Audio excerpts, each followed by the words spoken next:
ชั่วโมงหนึ่งก็เริ่มรวมสายใหม่เนาะผมครับผมครับเริ่มสายใหม่เพราะว่าสมัครสมัครโปรโมชั่นเนาะตอนนี้ก็กำลังนิมนต์พระอาจารย์ทวัชจักรวโรวัดเจ็ดยอดพระอารามหลวงเนาะซึ่งเป็นวัดพระเดชพระคุณหลวงพ่อเจ้าคณะจังหวัดหลวงพ่อพระเทพปริยัติเนาะ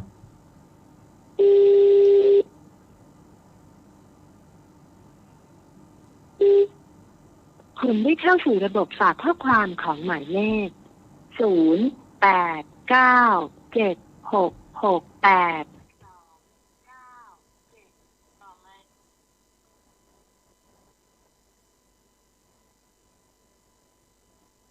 ติดต่อนิมนต์พระอาจารย์ทวัชครับช่วงนี้ก็เป็นช่วงประชาสัมพันธ์เนาะพวกนี้ก็คณะสงฆ์จังหวัดเชียงใหม่ก็มีการฉีดวัคซีนเนาะป้องกันโควิด2019เนาะที่หอประชุมมหาวิทยาลัยเชียงใหม่ครับผมครับขอให้เคารพครับผมครับเดี๋ยวท่านนิมนต์สามเณรเอารักษ์ขอนนอกครับผมอาจารย์ทวัชจักรวโรได้มาแล้วตอนนี้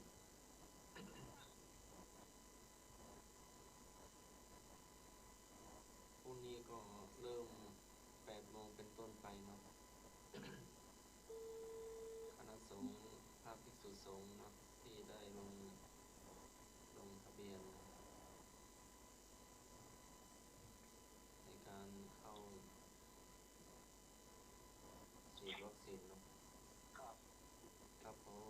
กับประวัติของหลวงพ่ออาจารย์ทวัชครับผม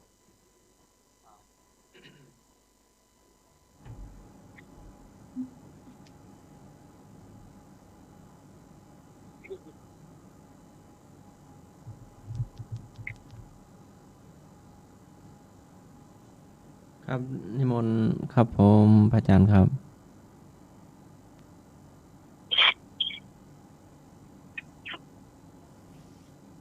ขอน้อมแด่พระรัตนตรัย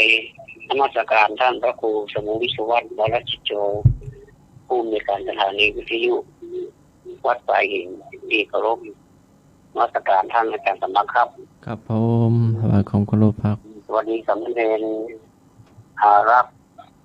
ครับผมกับไว้สามครับผมเจริญพรคุณพิสมัยเจริญพรท่านผู้ฟังที่เคารพที่ที่เหมือนบ้านพระคิดที่เคารพและก็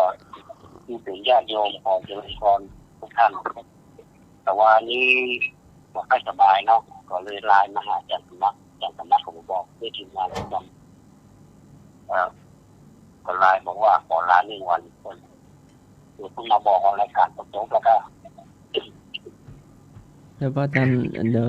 ตามหน้าใหม่ก่อนเนาะครับผมแป๊บหนึ่งเนาะพอมาปีครับผมขออภัยตามติดต่อหน้าที่สมัยแป๊บหนึ่งเนาะเจ้าพระอาจารย์ทวัชมาแล้วเนอะมันเป็นเรื่องของธรรมชาติเนาะตัวไปเก็บธรรมชาติแต่ว่านี่อยากพักผ่อนกันเลยลายมาลาเนาะครับผมก็พอมันมาสว่างตอนนี้ก็จะมาแล้วก็ผมมาที่กำลังฟังแปลมาบอกฟังถึงโจ๊กก่อนไงสิ่งใดอ่ะไปรับอตอนแรกๆแล้วก็พยายามมาเหมือนแล้วมันเกี่ยวพรนะเนาะว่าในพรเนี่ยบาปเขาอยู่อีกแล้วนะเอาแล้วเด้อโอ้ถึงว่าบาปเขาหัวกี่หัวที่มีแกนึงญาติโยมทั้งหลายมันไม่ใช่มันมีโคบอะไรนะมันกินเรื่องกินหัว หัวตีซ่านะเราคงวันนี้เราจะมาถามปัญหาธรรมะกัน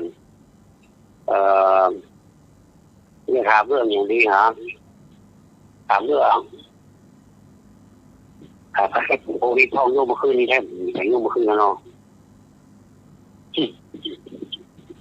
ก็เพราะว่าโควิดเดียวมันสนุกสนานขนาดเนาะแล้วมันมาในหลายรูปแบบบางทีมันไม่ได้แสดงอาการนะเกี่ยวกายกันไม่ได้มันก็ติดๆแล้วกันเนาะอู้กันไม่ได้กับที่นอกเดี๋ยวนี้มันไม่หนักขนาดนี้เลยก็ยาโรคทั้งหลายก็ถ้าอยู่ยังประมาทก็เตรียมตัวไว้เรื่อยๆถ้าคนใดบอกประมาทก็ถ้ามันถึงปีมาก็ถือว่าเป็นกรรมก็แล้วกันเนาะกรรมของตุ้ยก็แล้วกันเนาะแต่ไม่ได้เนาะครับผมกรรมของตุ้ยก็แล้วกันมันเหตุได้ก็เหตุนั้นกันเนาะน่ากันเนาะน่ากันจริงวันนี้ไม่ได้เคลียร์ปัญหาอย่างว่าตัวอย่างในดำควรไปเยอะดิผู้ใหญ่แจ้งผู้ใหญ่ก็แจ้งเลย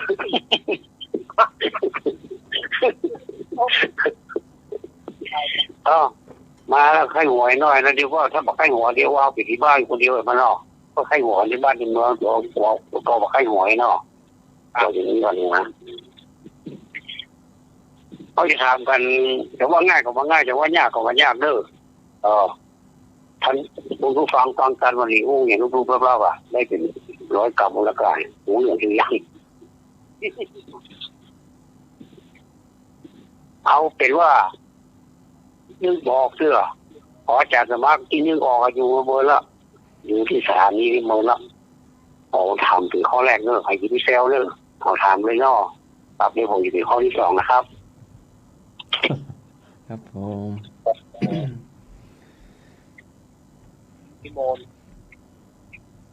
ตัณหาเป็นเชือกผูกคอปอผูกศอกโซ่ล่ามขาตัณหาทั้ง3มันครอบงำสัตว์โลกความพอใจก็ดีความไม่พอใจก็ดีจัดเป็นตัณหากามภวะตัณหาวิภวะตัณหาทั้ง3นี้เป็นไตรวัฏมันหมุนอยู่ตลอดเวลากามตัณหาภวะตัณหาวิภวะตัณหาเปรียบเหมือนทานแม่น้ำน้อยใหญ่นั้นไม่ท่วนไหลมาสู่ทะเลอันมีฝั่งไม่มีที่เต็มฉันใดความพอใจก็ดีความไม่พอใจก็ดีเพราะกามตัณหากามตัณหาเปรียบเหมือนเชือกผูกคอภวะตัณหาเปรียบเหมือนปอผูกศอกวิภวะตัณหาเปรียบเสมือนโซ่ผูกอะไร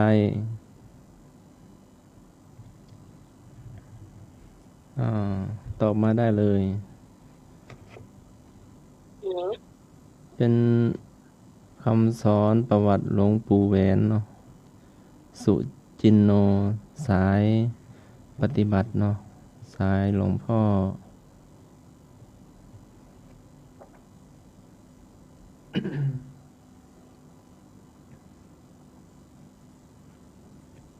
ถามว่าวิภวตัณหาเปรียบเสมือนโซ่ผูกอะไร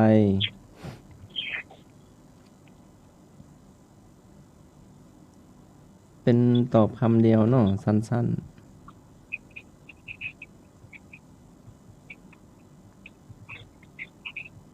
ตอบมาได้เลยเนาะ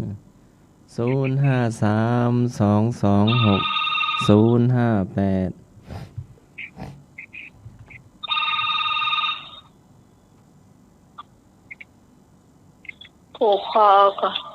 เจ้า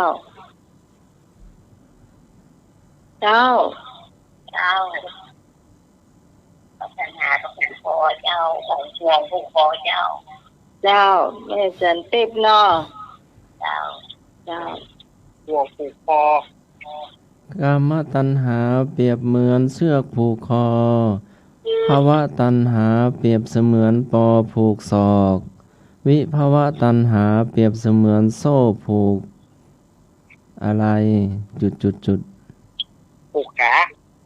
ผมตอบนะผูกขา อาจารย์สมณเณรเอาละถูกต้องถูกแล้วเหรอครับผมกับเมตตาเสร็จเลยแล้วว่ะพระอาจารย์ทวัตข้อที่สองครับ หรือว่าจะเพิ่มเติมก็ได้เนาะเด้นั่น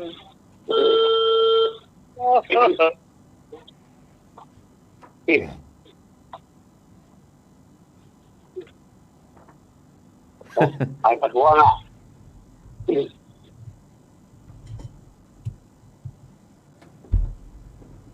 จากที่คนประท้วงนะประท้วงไหนเตะสายไฟสายปืนสายไฟสายเน็ตสายคอมสายจมอย่างคนเดียวบอกน้อยกว่าไปโดนเอาสายไฟสายเน็ตสายคอมนะ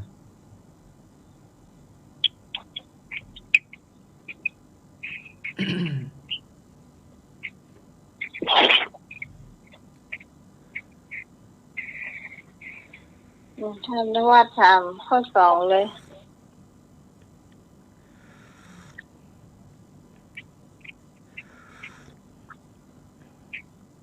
ในข้อสองเนาะในบรรดาบุญกิริยาวัตถุ10ทุกท่านทราบแล้วนะว่ามีอย่างปองเนาะในบรรดาบุญกิริยาวัตถุ10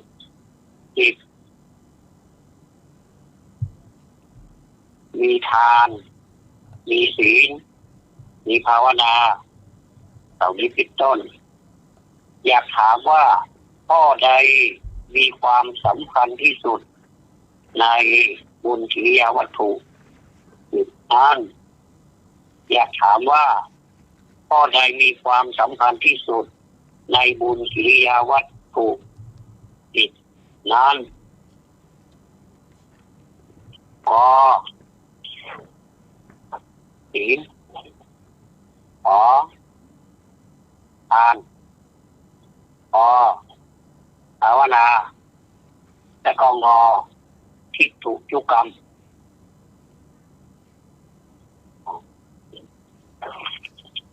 เราเห็นเนาะถามว่าในบุญกิริยาวัตถุ10เนี่ยข้อไหนสำคัญที่สุดทานศีลภาวนาและก็ทิฏฐุยุกรรมผมเอาข้อกอไก่ครับกอไก่นอทานนอกอไก่กอเหยกอไก่เรียนเอากอไก่พี่เอาศีลกอไก่กอไข่นอเจ้าลงมาเจ้าพี่คนตอบกอไก่ภาวนาเจ้าภาวนา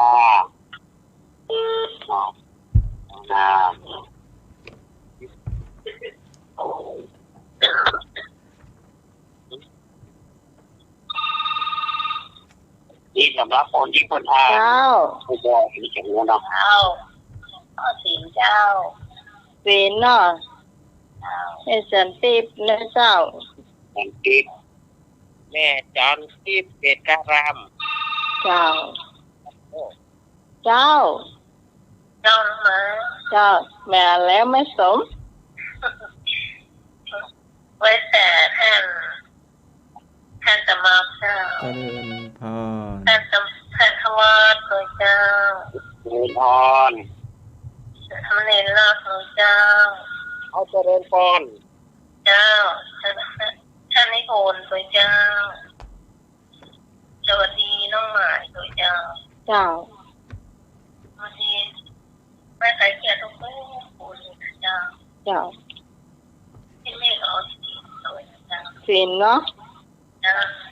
ไข่นะเจ้าไข่ในเราแม่สม ชมชมงามนะเจ้าแม่สมศรีเหรอแม่สมศรีลุ่มวัดมาเนอะ รอทานขอศีลขอภาวนาและก็งอคิดตุชุกรรม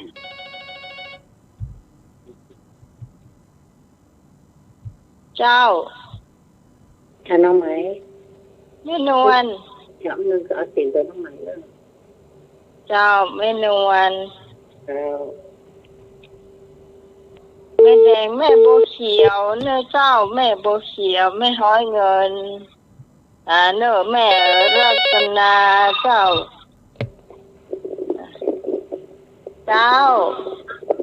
ครับกราบไหว้สาธุเขาวัด ครับผมให้สวัสดีน้องหมายหน่อย เจ้าเอกเนาะ น้องมาบอกดีก็ เสียงลูกตา เจ้า แล้วก็ขอใครได้ถิมนะครับผม เจ้าเอกพะเยาเนาะวันนี้ชัดเจนก็เจ้า ก่อนพะเยาครับเอกะ พะเยาเจ้า เอกขอไปนอก เจ้า ขอไปในเราก็จะกินมันนี่ปิดเดี๋ยวอาจารย์ปิดไอ้สิ่งมันคล้ายๆกับสุมาก็ แต่ว่าขายนี่ก็บ่ขายนะ มันแล้วก็มากู้เข้าไปจะเกี่ยวผมเนาะเอาหาไป โอ้ อยู่ เน แล้ว อะสายตาปูนน้องบ่ได้ยินเจ้า ครับตะกี้ผมเลยล่ะครับกราบพระสาท่านทวัดกราบพระสาท่านสมัครแล้วก็สามเณรเอารักโดยเนอร์สวัสดีไอ้พงษ์ครับผมสวัสดีคุณที่สมัยด้วยนะครับ พงมา เจ้าสวัสดีเจ้าไอ้พงษ์ ครับ พี่ เสียง นว ลู ด กชาย ร จน วยบ่ม่วงบ่ใช่กะ รวยหมอม่ว ว่าง มันตั้งเชียงใหม่พงเหรอ รวยอันน่ะรวยก้านรวยอันน่ะกะน้ำเม็ดในมันกะ มีราคาคุณที่สมัยกิโลละ3 บาทครับ ขาดทุน อยู่ใกล้สกามด้ะ อะไรกัน เจ้าลดไปโขนหรือหมอ พอดีมันได้ลำไยมาจ่วยหลายทำมีลำไยแย่เลยครับ มันแน่เหมือนกันนะวันหน้าผมจะไปร่วมทำบุญด้วยเนาะมัน เจ้า ถ้าว่าไปว่าจะโอนไปร่วมทำบุญเนาะ เจ้าร อมันใกล้มากันเนาะ เจ้า ครับผ ขอบ ม คุณลวงหน้าเจ้า ครับมีปัญหาครับผมอันนี้ ต่ ผ อ ม ข้อยัง ตัวพี่พรกันแล้วกันเนาะ เจ้าพรคอควายเนาะ ครับผม เจ้า สวัสดีครับไปเข้าหนูพรเนอร์ครับผมสาธุสาธุไปเข้าแนวพ่นแล้วพ่นใหม่มาเลย ได้ต่อไปสวัสดีเจ้า จ้าน้องไหม เจ้า นี่น้องไหมว่าข้อไหนอ่ะตีม ก็เอาขอไข่ บอกใครเจ้าเอาตัวน้องไหมเนี่ยน้องก็ได้เจ้า เจ้า เจ้า ยังแม่โบเขียวเนิ่มมาเตื้อเจ้า ภาษาท่านธรรมะไปเด้อ เจ้า เมื่อกี้แมงมุมอับตุย ขอไข่เจ้า อ๋อขอไข่ เจ้า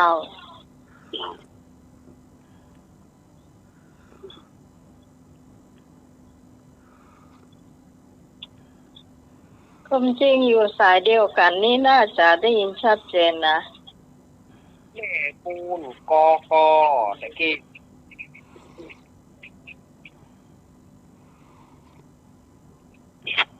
ที่ว่าที่ขอถอนคำพูดเนอะ ฮะ ที่ว่าไอ้ชอบเจ้าก็ชอบเจ้าเลยว่ามันเลยจ้ะขอถอนคำพูดเนาะ เขาจะไปถือ อย่ามอง เนี่ย ยากงงเนาะ เขาบ่ถือหรอก ฮะ เขาบ่ถือ ก็ถ้าเห็นมองยากกันงงเนาะ เขาบ่ถือเพราะว่าอย่างรู้ก่อน เพราะถ้าไปถือนี่เดี๋ยวก็ได้ปันแล้วอีก เขาบ่ถือเพราะว่าผาบี้ อ๋อเอาท่านใดที่จะตอบมาแหมโอ้โหก็เด็กอธิบายให้ฟังหน่อยเด้อว่าข้อนี้ก็สำคัญแล้วนะเด้อคนเราทำบุญเป็นว่าเป็นลำด้วยวันนี้นะ ถ้าอย่าวางตาลวางอย่างน่ะวางก็ได้บุญนะมันก็ได้นะโอเคนะแต่ว่าถามว่าในนี้ข้อที่สำคัญที่สุดที่รวบข้อความไว้หมดเลยอ่ะ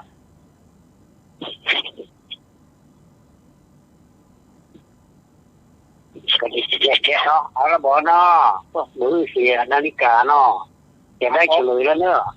ครับก่อนที่เฉลยนั้นพอเฉลยก็ว่าข้อใดเป็นข้อใดบุญกิริยาวัตถุสำหรับท่านที่มีหนังสืออยู่ในมือนะท่านลองเอามาพอได้ว่าข้อหนึ่งเป็นทานข้อสี่เป็นศีลข้อสองนะเป็นศีลข้อสามเป็นภาวนาความจริงมันว่าไม่ผมว่าแล้วเนาะเอาง่ายๆเนี่ยข้อสี่เป็นอัปปัจจยนะข้อห้าเป็นวิยาวัจจะข้อหกเป็นปฏิทานข้อเจ็ดเป็นปัจจานุโมทนาที่เขาถามวันหน้าสามเณรจำได้กว่าครับครับผมอีปฏิทานทำไมปัจจานุโมทนาไม่นะที่เอามาถามอีกรอบนึงแต่ว่าจะถามว่าข้อใดที่สำคัญที่สุดเรียบร้อยเอาปัญหาเก่ามาถามแต่ว่าถามแบบนี้เนาะครับผมแล้วก็ครับและข้อแปดเป็นธรรมมัตตวนามัยข้อเก้าเป็นธรรมเทศนามัยแล้วก็ข้อสิบเป็นทิฏฐุชุกกรรมแต่ที่ถามว่าข้อหนึ่งในสิบเนี่ยข้อใดที่สำคัญที่สุดพอเฉลยท่านผู้ที่เจริญทั้งหลายว่าข้อที่สำคัญที่สุดคือข้ององูเนอะทิฏฐุชุกกรรมทำบุญด้วยการทำความเห็นให้ตรงเพราะครับก็คนในสมัยนี้ความเห็นยังบ่ตรงแต่เตื้อแต่ทำบุญไปด้วยความหวังผลว่าอยากจะได้บุญอันนี้บ่ได้ว่าไผเนอร์เพียงแต่ว่าเฮาลืมข้อติดไปเท่านั้นก็บุญกิริยาวัตถุเนี่ยมันมีสองอย่างนั่นก็ครับแต่มันเองคือมีบุญกิริยาวัตถุสามเนาะส่วนมากเขาจะไปอ่านสามเนาะคือทานศีลภาวนาเท่านั้นนะแต่เฮาบ่ได้อ่านบุญกิริยาวัตถุ10อ่ะเพราะว่าบุญกิริยาวัตถุ10มันมีเพิ่มเข้าไปเห็น7ข้อก่อนหรอทีนี้อยากจะมาสรุปให้ท่านผู้ฟังได้ทราบว่าข้อใดที่มันเป็นอย่างข้อใดที่มันเป็นอย่างมันเข้ากับอย่างไรเนาะมันติดกู้กับอย่างนี้เนาะคือข้อ4อัปปัจจยนะมัยเนี่ยทำบุญในการประพฤติอ่อนน้อมเนี่ยมันกู้กับวิยาวัจจะมัยทำบุญในการช่วยคนฝ่ายรับใช้อันนี้เป็นกู้กันเนาะนี่กู้ละเป็นศีลอันนี้เป็นศีลเนี่ยต่อมาปฏิทานมัยกับปัจจานุโมทนามัยอันนี้เป็นทานทำบุญในการเฉลี่ยส่วนแห่งความดีให้แก่ผู้อื่นที่ถามวันนั้นน่ะนั่นก็ครับท่านอาจารย์สมัครที่ผมถามวันนั้นนั่นก็ครับครับครับแล้วก็ข้อ7ปัจจานุโมทนามัยทำบุญด้วยการยินดีในความดีของผู้อื่นเนาะอันนี้ส่งข้อเข้าในทานเนื้อทานต่อไปภาวนานี้จะมีอย่างมีข้อ8กับข้อ9คือธรรมัสวนามัยอันนี้ก็ถ้าทำบุญในการฟังธรรมศึกษาความรู้ถ้าบัดใจภาวนาแล้วจะบอกรู้เรื่องในธรรมนั้นใจวอกแวกคิดไปเลยก็จะฟังเท่าแต่ว่าฟังแค่นั้นเองฟังไปตามประเพณีเท่านั้นเองข้อ8เนาะมารวมครับธรรมะเทศนาใหม่ข้อ9อันนี้เป็นภาวนาแสดงว่าศีลทานภาวนาอันนี้นี่แบ่งมาเป็นคู่แม่ก็ครับแต่มันเนาะครับแบ่งมาเป็นคู่ข้อ4กับข้อ5เป็นศีลข้อ8ข้อ4กับข้อ5เป็นศีลข้อ6กับข้อ7เป็นทานข้อ8ข้อ9เป็นภาวนา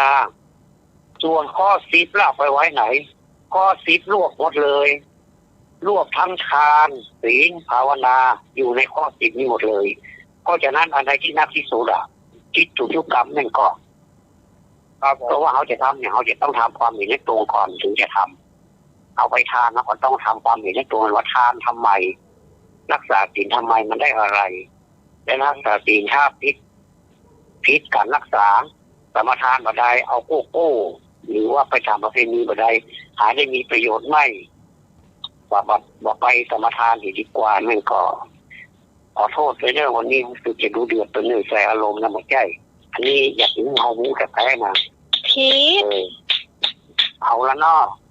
ข้อต่อไปอาจารย์นิมนต์นะครับ มีสายมาเน้อครับ อาจารย์นิพนธ์ประท้วงมา อาจารย์นวัดครับ ครับนมัสการครับอาจารย์นิพนธ์ ครับนมัสการครับอันที่จริงผมก็จำได้ครับ แต่ผมเป็นคนขี้ลืมครับ ผม ยังก็ไม่ได้ขี้ขี้อาจารย์ ที่ นิพน จ ธ์ ริงเปิ้นก็จำได้แต่เปิ้นเป็นคนขี้ลืม อ๋อ อันนี้เป็นคำแก้ตัว เพราะฉะนั้นเนี่ยจุดปลนี่เขาส่วนมากเขาจะใส่หลังนั้นการเขียนจดหมายเนาะเขียนจดหมายใส่ซองแล้วปลอย่ารับนักที่สุดนะจ๊ะอย่าน่าสมมติเขาเขียนจดหมายเป็นรัฐเนาะ ปลออย่าลืมข้าวสาร2 ลิตรอีกเนาะ นักกะหิวจะตายอยู่แล้วเรายังไม่ได้มาเข้าเลยนะ ก็ถ้าอย่างไรก็ขอฝากไปดูบุญกิริยาวัตถุศิลป์เลยเนาะจะไปดูแค่3เนาะถ้าดูแค่3เนาะไปเป็นความรู้แค่3เนาะไปดู10เลยเนาะครับฝากเป็นพรทุกท่านเลยเนาะอาจารย์สมัยนิมนต์ครับ ครับผมวิชาวินัยมุกเบญจศีลเบญจธรรมถามว่าบุญกิริยาถามว่ากิริยาที่ระมัดระวังไม่ประพฤติมากในกามเรียกว่าอะไรกิริยาที่ระมัดระวังไม่ประพฤติมากในกามเรียกว่าอะไรข้อใดถูกกอไก่สำรวมกายขอไข่สำรวมวาจาคอควายสำรวมใจงองูสำรวมกามจอจานรักนวลสงวนตัวหอนักฮูกรักตัวกลัวตายตอบมาได้เลยเนอะ อย่าพอแล้วหูคนตอบเป็น แล้ว คำ เมายาขยุ่งกัน ตอบเป็นคำมาก็ได้เนอะตอบเป็นคำมาจะได้ ตอบก็ตอบเสนอเจ้า จ้าน้องหมายที่เราตอบกอไก่สำรวมกายเจ้า เจ้าคิดหมดหรือขี้ กอไก่กงกนั่นเนอะ ตอบเป็นคำก็ได้เนอะจะได้คุ้นเคย กอ เน ไก่ อะ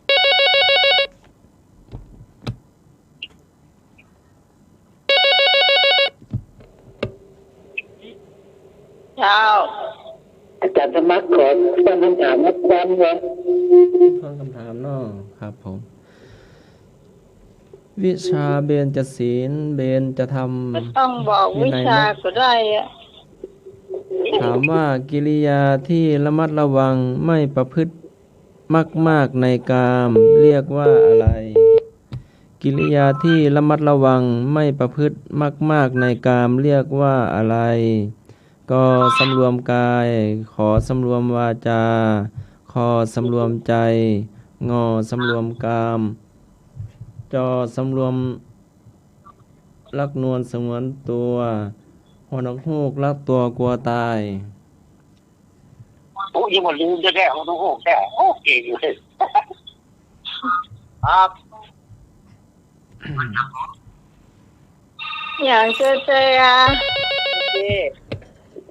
สวัสดีจ้าเจ้า เจ้า เจ้า อ้าวสายลูกไป กอ เนาะ ไก่เจ้า เจ้า ยัง สาย เจ ลูกไป ว่าใด แต่ว่ามันได้บอกเลิกไปดิแต่ว่าพอติดงานถ้าผมมีงานเขาดอม เจ้า อันนี้ได้ฟังอยู่เนาะ ฮัลโหลครับจากน้องเอสดอยสะเก็ดครับตอบว่ารักงวนสงวนตัวครับ น้องอย่างก็ ตัว น้องเอสครับ น้องเอ็ด จากดอยสะเก็ดครับ ชื่อนี้อย่ามาคุ้นหา ครับมัน ชื่อนี้คุ้นมาก ได้กันนะครับ เจ้า พร เจ้าสวัสดีเจ้าเจ้าเจ้าเจ้าเจ้าน้องเอ็ดดอยสะเก็ดน้องเอ็ดหนุ่มทอหรือเปล่า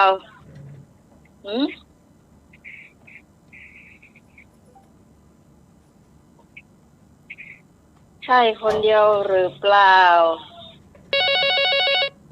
มีสายมาเนอะ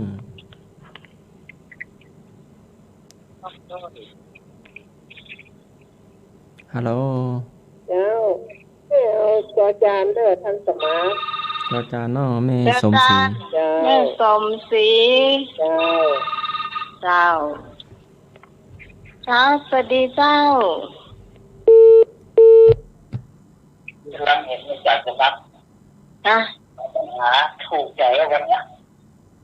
ถึงร้ายเป็นกิโลวันนี้ยอดสุดยอดแต่ก้อนไก่ไปเลยเขาลูกปู่ลูกขนาดกับกาแฟก้อนไก่ไล่ไป4 ตัวแล้วก้อนไก่ถึงเขาลูกปู่นี่แหละไล่เลย4 ตัวที่2ก้อนไก่เจ้าน้องไหมเจ้าแม่นวลแม่นวลดาวนะเจ้าแม่นวลเอาสมรมใจแม่นวลจ้ะบัดถูกแค่นี้เป็นทางกฎหมายวะอยากให้เดาเอานะจ้าขอแยกกันตอบก็ได้แม่จ้าเป็นยัง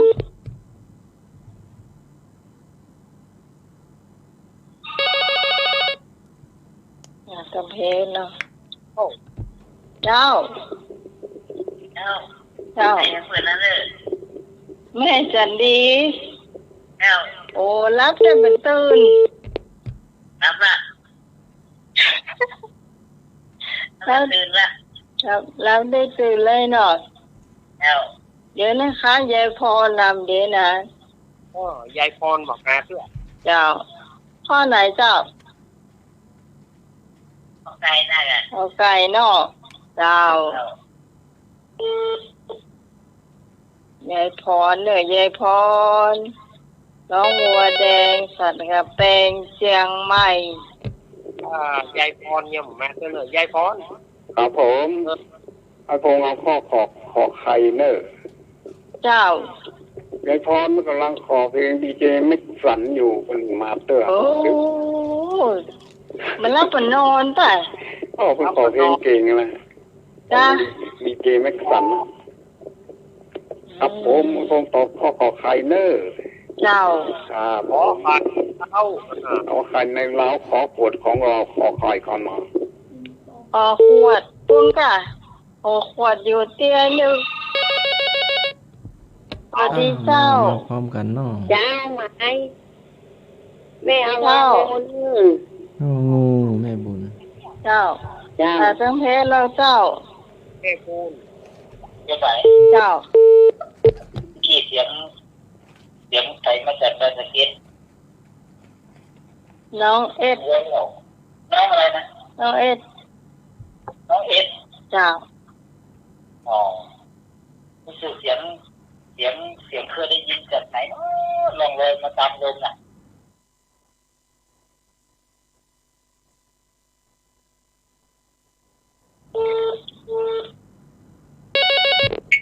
ถ้าเป็นคนเดียวกันที่เคยโทรเข้ามาในรายการธรรมะในเครียดนะเจ้าโอ้มาอย่างเดียวเนี่ยพ่อก็ครับพ่อเนี่ยสำรวมปากเจ้าสำรวมปากมันมีข้ออย่างข้อขอไข่เจ้าสำรวมปากกาว่าจะดูก่อนขอไข่พี่หน่อยสำรวมว่าข้อไก่สำรวมไก่นั่นแหละขอไก่นะคุณครับนั่นยาวไหนกันแน่อันไหนขอไก่ครับไก่ครับ ถูกแล้วเนาะแม่บุญถูกเน้อ แม่บุญถูก สำรวมกาม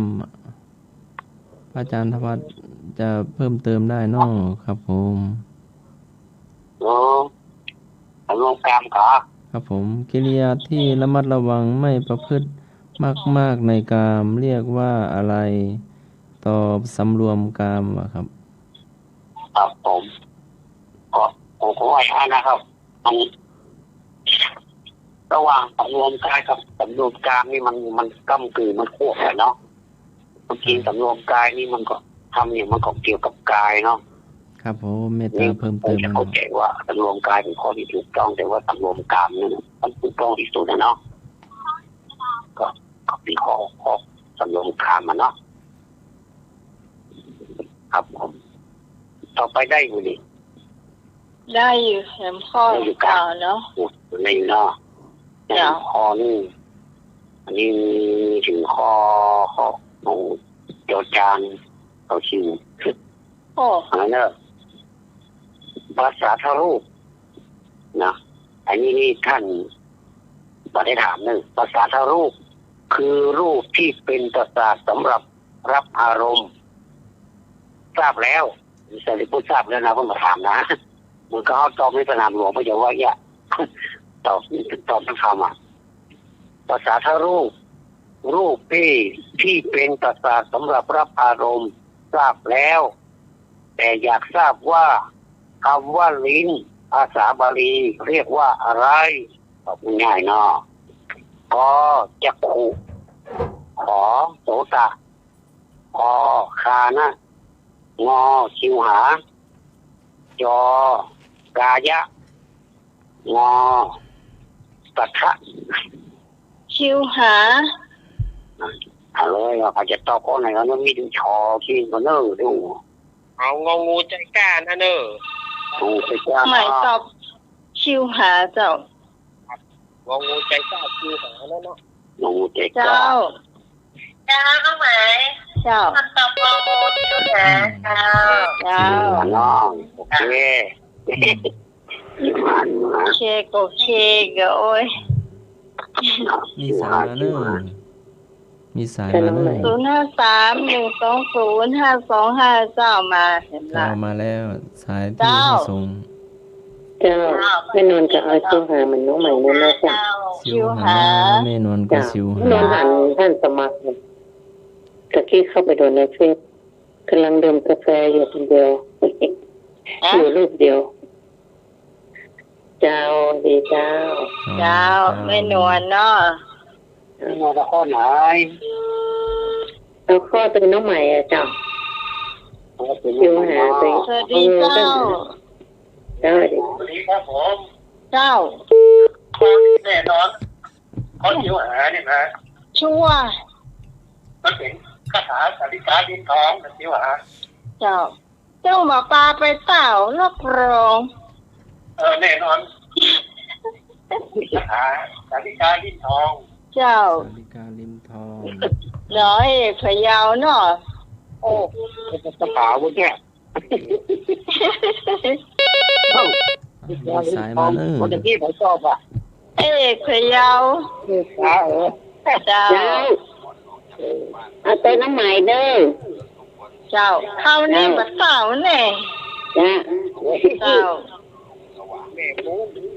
เจ้า ตัวน้ำไหมเลย แม่จันดี มันดีตัว เจ้า โอ้เป็นแค่เป็นจานเป็นเล่เป็นจานโอ้น่าตัวจังเลยโอ้ my god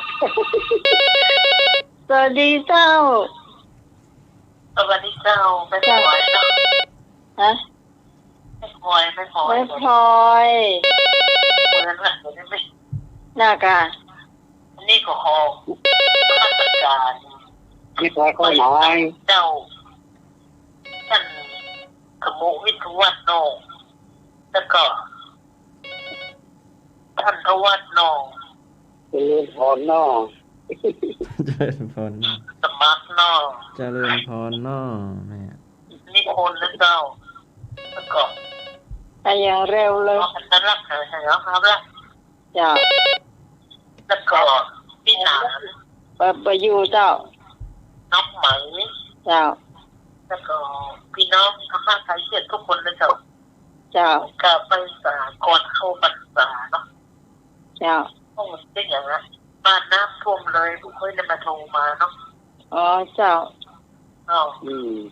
งานนี้ก็ขอยกเลิกว่าตอบเนาะเจ้าการมาตรการสู้ทุกคนนะเจ้าเอาคนนะเจ้าเพราะว่าศาสตร์จะพูดประมาณเนาะเจ้าสวัสดีเจ้าสวัสดีเจ้าเจ้าเดี๋ยวจากไหนนี่แม่พาเดินทางวัดป่าแดงขอโดยแม่น้องใหม่นะเจ้าแม่พาเนาะแม่พาหายไปไหนจัดเมินเนี่ยฟังอยู่ตลอดเจ้าแต่ไม่ได้โทรมาเจ้าส่งเสียงมาฟังก็ดีเนาะ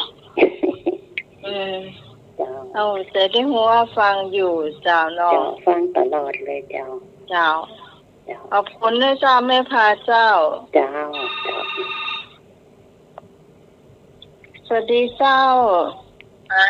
เจ้าดูหน่อยเนอะแม่สมวันนี้วิ่ง100 เมตรตันอยู่แล้วส่งมาจ้าไม่สมค่ะเอาตัวน้องใหม่วะครับคิวหาครับผมก็ได้ลองลิ้นพี่ตาโอ้ฟังมันตอบว่าเหมือนเพื่อนว่าข้อใดแลบลิ้นพินตา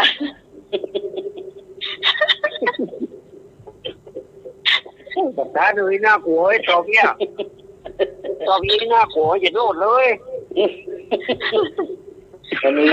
นี่ที่บ้านมันหลอกที่ตาทุกคนเนี่ยโกไก่กับแม่ล้อตาจะครัว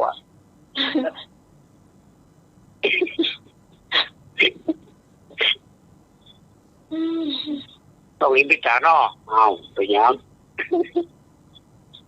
หายกลัวละเอาปอนละบ่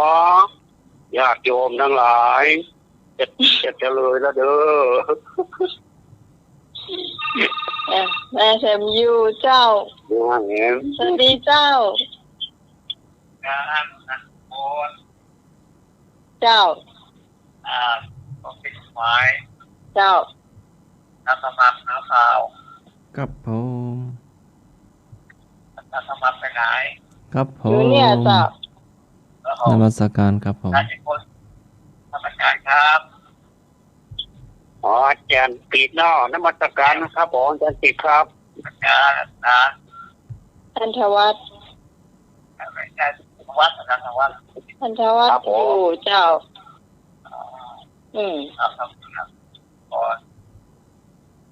ท่านเจ้าข้อไหนไม่รู้ผมไปกับ แสดงว่าท่านไม่ได้ฟังมาต้นจะฟังบอกให้ชัดก็หาโอ้เหมือนกันน้องเอสโทรเข้ามาเนี่ยเจ้าน้องเอสเจ้าขอบคุณท่านให้ฟังเสียงเล่นสักกรรมเหรอเขาจ่ายคนเดียวที่หูจาก่อน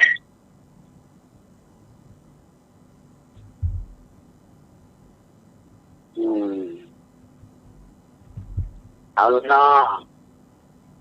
ประสาทรูปที่เป็นประสาทสำหรับรับอารมณ์ทราบแล้วแต่อยากทราบว่าคำว่าลิ้นภาษาบาลีเรียกว่าอะไร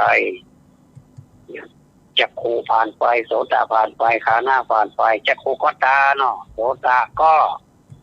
หูขาหน้าหรอขาหน้าก็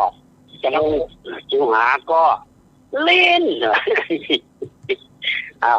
ชิวหาเนาะถูกต้องแล้วโอ้จะอนุโมทนาเด้อโอ้ยาวเหยียดเลยเนาะเป็นรถด่วนเลยเนาะรถด่วนยาวเลยรถด่วนจะมาลำปาง เฮ้อละครับเฮ้อตกลางเจ้าเนาะขอบคุณมากเนาะขอบคุณมากเขาก็เก่งหมดแล้วล้อพอแปลภาษาบาลีเก่งหมดล้อโดยเฉพาะอย่างยิ่งขอฝากความเก่งที่ไปทำสันติธรรมด้วยเด้อพ่อกับน้านะที่คนสอบแบบมีศิลปะนะเด้อก็มีวิชานะเด้อพวกสอบหน้าผัวเอาละเจริญพรเด้อเจริญพรขอบคุณครับเจริญพร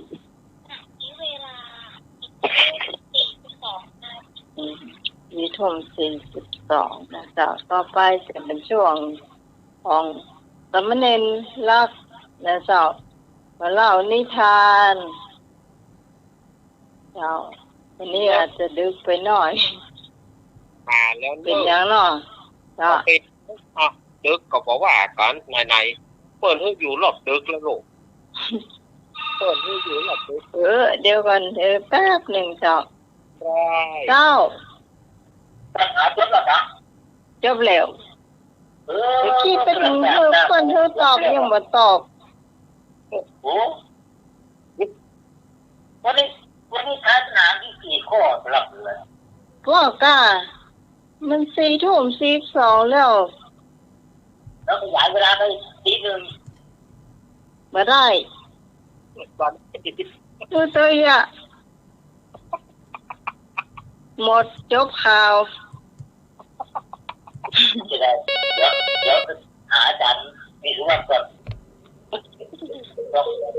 อีกย้ายอะไรเบาวิทยุต่อรองมาเตอะเจ้ามาไปกับเอากันนะเจ้ามา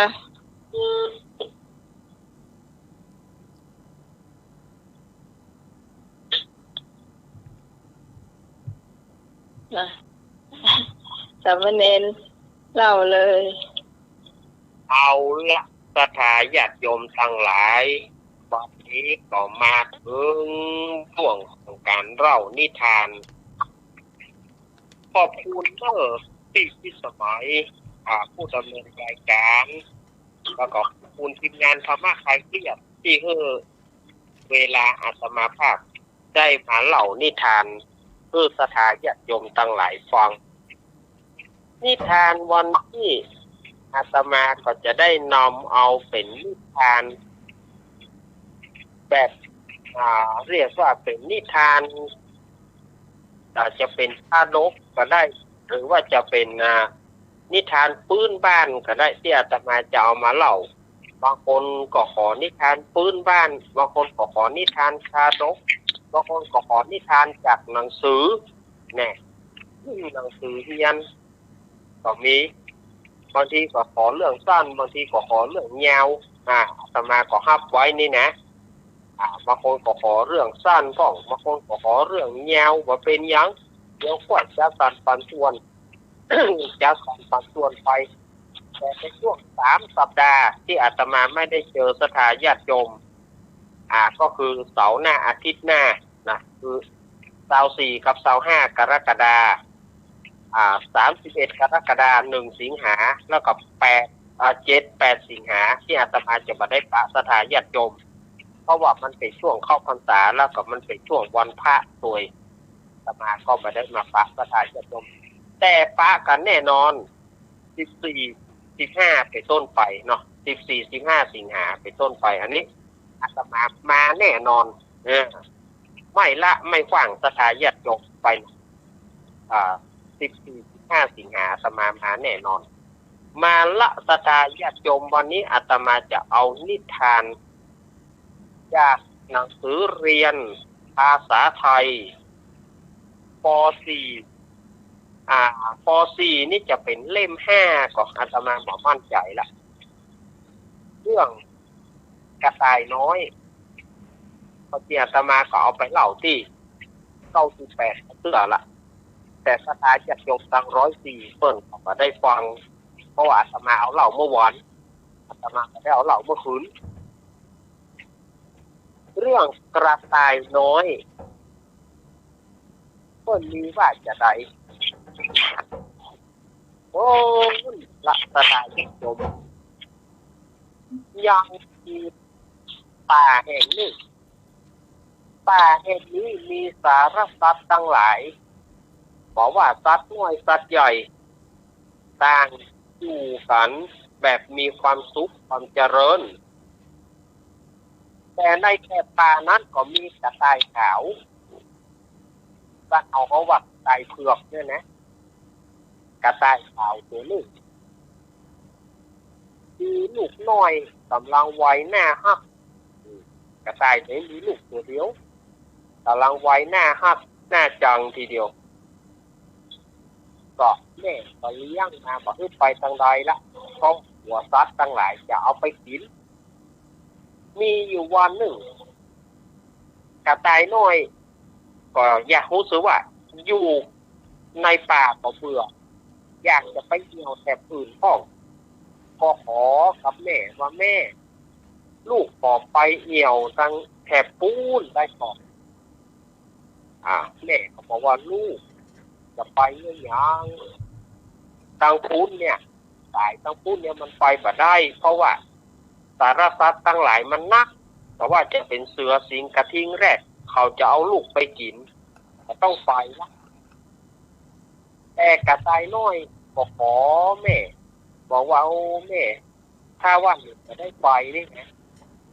หนูคงต้องตายแน่เลยล่ะ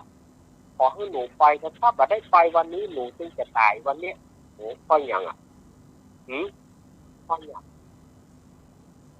กระต่ายพูดถึงแม่ก็ขอให้ลูกอยู่เถอะอยู่ถ้อยฟังคำแม่แต่ว่ากระต่ายตัวน้อยก็อยากจะไปเหี่ยวก็เลยเอาแต่ให้ปักกินอย่างสักอย่างเอาแต่ให้อย่างเดียวกระต่ายให้ก็มีแต่กระต่ายนะมันมีตัวอีกกระต่ายให้แต่ไม่ให้เลยไม่ฟังมันหรอกทีนี้ก็แม่กระต่ายก็เกิดความอินดูก็เลยบอกว่าถ้าลูกจะไปแม่จะไปเป็นเพื่อนตัวก็รีบแต่งตัวอาบน้ำทาแป้งของลูกกระต่ายก็มีแป้งเหรอกระต่ายก็มีแป้งทาแต่เขียนคิ้วเขียนตาอย่างงามแม่มันก็จังแต่งนะเรียบร้อยแล้วก็ออกเดินทางนะได้ห่อเข้าได้อย่างไปในขณะที่ไปกับแม่กระต่ายก็คอยชี้ชมว่าอันเนี้ยต้นไม้ต้นนั้นนะต้นไม้ต้นนั้นเป็นยาต้นไม้ต้นนั้นมีลูกน่ากินต้นไม้ต้นนั้นบ่มีลูก อันไหนเป็นอันตรายอันไหนบ่อันตรายแม่กระต่ายจะบอกคือลูกหมดแต่ก็แม่กระต่ายกับลูกกระต่ายเนี่ยก็เดินทางไปกันเรื่อยๆแต่เขาเอิ้นว่าไปหลงทางไปหลงอย่างนั้นลูกหลงแม่หลงลูก กระต่ายน้อยก็ฮ้องแม่ไปไหนแม่ไปไหนแม่ไปที่ไหนแม่ละลูกไปแล้วแม่กระต่ายก็เซาะตั้งตัวตั้งเซาะตอนปะลูกกระต่ายก็เตียวไปเรื่อยๆเดินทางไปเรื่อยๆบ่มีกำหนดกฎเกณฑ์เพราะว่าไปเซาะหาแม่ในขณะนั้นก็ไปได้ยินเสียงฮ้องด้วยความเจ็บปวดช่วยน้อยลูกกระต่ายก็คือว่าเสียงอย่างนี่ที่หลอกก็ใจท่านจะหนีไปกับบัเข้าท่าเขาควรดีไปดูให้หันกับตาว่ามันเป็นเสียงลูกกระต่ายก็เลยเที่ยวไปใกล้ๆเสียงนั่นก็ดังเข้ามาช่วยน้อยเธอจะตายแล้วช่วยน้อยลูกกระต่ายก็ได้หันไปราชสีห์ตัวหนึ่งที่รักในทานราชสีห์นี่เองครับราชสีห์ตัวนั้นก็ถูกกับดักในพานในถ้ำกลางสัตว์ในถ้ำกลางราชสีห์นั้นก็มีสัตว์ตั้งหลายต่างก็ปากันตบมือตายแน่สมควรจะตาย สมควรจะตายสมควรจะตายผู้พานมาแล้วผู้พานมาแล้วสัตว์ทั้งหลายกัน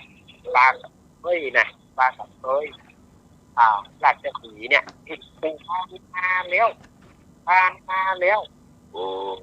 ยช่วยบ่มีช่วยได้หรอกก็เดี๋ยวผู้พานจะมาแล้วผู้พานมาแล้วผู้พานมาแล้วกระต่ายเมื่อได้หารราชสีห์ก็เกิดความเอ็นดูเนี่ยอันนี้คณะซับน้อยไปดูซับใหญ่นะพระญาติโยมก็มาสังเกตว่าซัดตั้งหลายไอ้อย่างบะจุ๋ยราชสีห์ปลากับยอกเย้ยต่างๆนานาสมควรจะตายสมน้ำหน้าปลากับว่าได้ต่างๆนานากระต่ายน้อยก็จึงไปถาม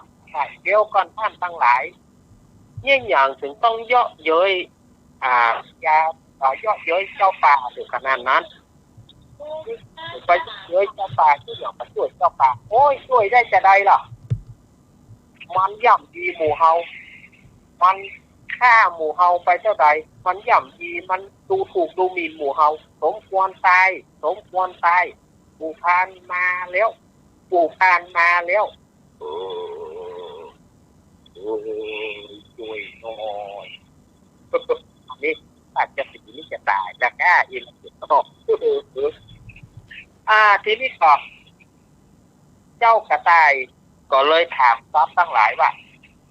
ถ้าหากว่าเขาช่วยสิ่งตัวนี้ได้ท่านเขาจะว่าจะได้โอ้จะไปช่วยมันบัดนี้อย่าช่วยกระต่ายก็เลยถามราชสีห์ว่าท่านเจ้าป่าถ้าข้าช่วยท่านได้เนี่ยท่านจะเลิกทำร้ายสัตว์ทั้งหลายได้ก่อนเลิกย่ำยีสัตว์ทั้งหลายได้ก่อนน้อยก่อนช่วยข้างบนประเดี๋ยวพานจะมาแล้วช่วยข้าน้อยข้าหัวถ้าช่วยข้าแล้วข้าจะไปเยี่ยอย่างรูปไปเต็มซ้อมละเนอะว่ะกระต่ายก็จึงกัดบ่วงปากที่ออกจากตัวราชสีห์เมื่อราชสีห์ผ่านย่านแล้วเมื่อราชสีห์ได้พ้นแล้วก็ขอสุมาอภัยต่อสัตว์ทั้งหลายกำนั้นก็จับระบำรำฟ้อนนะเนาะจัดระบำรำฟ้อนกันไหนครับนกยูงลำแพนคืออ่างเป่าแคนจิ้นดีเพนหมูป่าเป่าคาริเนตหมาเป่าทรัมเป็ตหมีตีตะโพนแรดเป่าสไลด์กระต่ายร้องเพลงสากลส่วนเต่าเป่าแซกโซโฟนเจ้าลิงขโมยปีกีตาร์โซโล่รู้งานกันที่ในป่านะฮะจัดงานระบำรำฟ้อนกันเพื่อต้อนรับความเป็นป่าแห่งใหม่ที่บ่มีไผมาย่ำยีบีทาในขณะนั้นแม่กระต่ายเมื่อได้ยินข่าวก็เข้ามาหาลูกแล้วบอกว่าโอ้เจ้าลูกเจ้าทำได้อย่างไรเจ้าจังใจกล้าเนาะสามารถกัดบ่วงปากได้จากราชสีห์เอาเจ้าใจกล้าแท้เนาะลูกเนาะก็เลยฉลองกันก็ฉลองกันเจ้าสิงโตได้ทีเข้าดูดีชนีปรโทหิ้วกันเข้าบังกะโลเจ้าป่าสิงโตหัวรอดชอบใจเรื่องนี้มันกระจบลงเนี่ยเลยเพิ่นถือว่าเป็นคนใหญ่อย่ารังแกคนน้อยนี่เป็นคติเตือนใจว่าเป็นคนใหญ่อย่าได้รังแกคนน้อยอย่าคิดว่าตัวเก่าเนี่ยใหญ่มันก็เหมือนที่นั่นเนาะที่เพลงที่เจเปิดใหญ่ข้าฟ้ายังเล็กกว่าฝาโรงเนาะอย่าไปว่าเขาแหน่คนเดียวนะอย่าไปว่าเขาแหน่คนเดียวอื่นก็ยังแหน่เหนือฟ้าก็ยังมีฟ้าเหนือโลกก็ยังมียาเนาะครับผมอันนี้ก็อาตมาก็ที่ได้ได้จ๋าสภาญาติโยมวันนี้ขอตัวสมบัติหนึ่งเนอะก็วันพุธนี้จะต้องตื่นเช้าวันพุธจะมีงานข่าวดำเนาะขอบคุณมากโยมพี่สมัยผู้ดำเนินรายการแล้วก็ครูบาอาจารย์ในวันนี้ขออาตมาขอ อำลาไว้เพื่อนนิดก่อนเอาไว้โอกาสหน้าก็มาปากับใหม่โชคดีครับ โอ้ยังเมินอยู่เนาะท่านทั้งหลายเพราะว่าพรุ่งนี้จะต้องตื่นเช้าเนาะเจ้าพรุ่งนี้ต้องตื่นเช้าไปได้ก็ขอขอบคุณที่ขาดมาได้ก็ที่สมัยแล้วก็ทีมงานธรรมะไตรเปรียบขอบคุณท่านอาจารย์วิสุวัฒน์วอิโจขอบคุณท่านอาจารย์พวัฒน์จักรวโรครับผมขอบคุณท่านอาจารย์สมัครยานศิโลครับผมหลวงพ่อลิโกคุณหลวงพ่อกฤษแล้วก็ทีมงานธรรมะไตรที่แบบทุกท่านวันนี้โชคดีเราก็ต้องขอบคุณสามเณรพระปัญโยนันท์จากวัดสันเมืองตำบลเวียงหนองล่องอำเภอเวียงหนองล่องจังหวัดลำพูนโดยในเจ้าที่มาช่วยกันจัดรายการธรรมะไทยเทศน์ของเราในเจ้าก็คงเห็นหลายสัปดาห์ที่จะเจอสามเณรเอาลักนะเจ้าจะมาเล่านิทานม้วนๆแต่ถึงยังได้ก็จะพาสามเณรเอาลักได้ก็วันอังคารนะเจ้าวันอังคารหรือว่าวันศุกร์นะเจ้าเนาะจะมีรายการตัวเปิ้นเองเนาะถึงไม่ได้ปาธรรมะใครเครียดเนาะฟังรายการของสามเณรจ้าวันอังคารแล้วก็วันศุกร์นะเจ้าขอบคุณนักๆที่มาช่วยในรายการจ้าเวลา4:58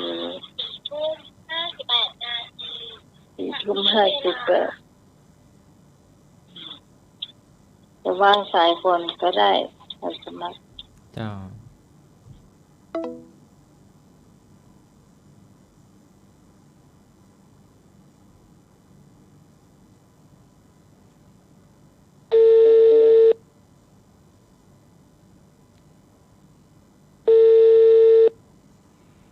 ช่องต่อไปเป็นอาหารล้านนา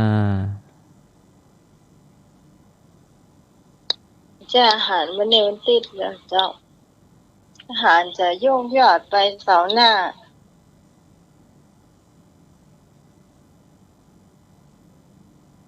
ท่านทวัฒน์เหรอไปแล้วยังเจ้าพระอาจารย์ทวัฒน์น่าจะไปจำวัดแล้วก็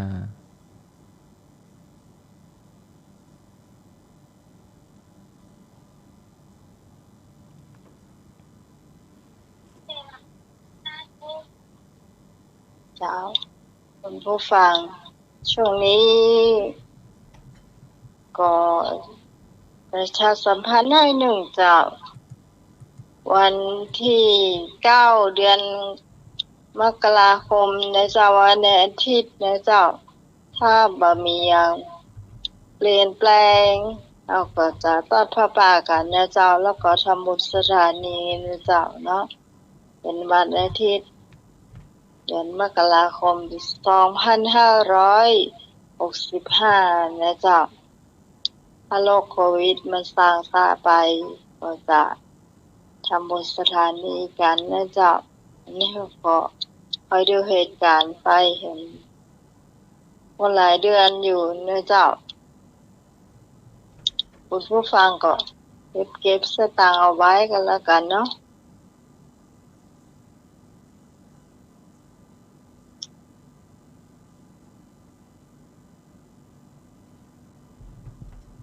อันไหนก็จะหอมก็หอมได้อยู่เจ้ารับบริจาคอยู่เจ้าท่านสมัครมีเหล้าเจี๊ยก็เหล้าเจี๊ยครับเจ้า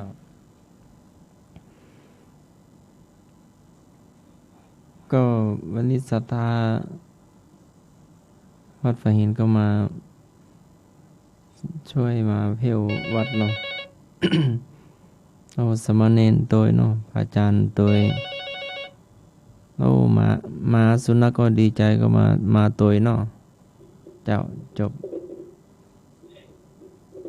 เจ้าสวัสดีเจ้าเจ้า อันนี้ปราดต่อสเกตนะโอ้อยากให้ได้เลขบัญชีของน้องใหม่อ่ะจะโอนตามไปทำบุญเลยจ้ะอ๋อเจ้าไม่มีประกาศก็มีแล้วเจ้าแม่จดเนอะเจ้า501เดี๋ยวมีเลขอย่างเจ้า501ฮัลโหลเจ้าไอ้คุณดังเขาเปิดสู้ดังอ่ะแม่โทรมาตั้งเบอร์น้องบอจะได้ชัดเจนกว่าเบอร์ทางบ้านน้อง053120525เจ้าบอกช้าๆอ่ะเจ้า053120525แม่จะได้ยินเสียงน้องชัดเจนมากขึ้นเนาะท่านมาแม่โทรเมื่อวานได้เลยจ้ะฮะโทรเมื่อวานได้จ้ะถ้าโทรแม่วันแม่โทรมือถือบอโทรมือถือเจ้าบอกเลขนะเจ้า092-643-6538เจ้าเดี๋ยวถ้าอย่างไรแม่จะโทรหาแม่วันเลยเจ้า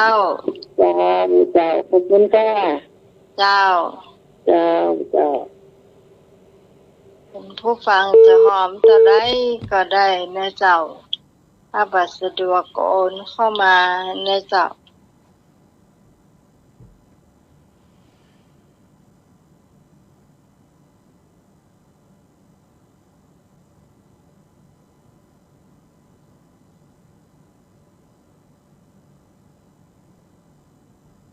ใช่สมัคร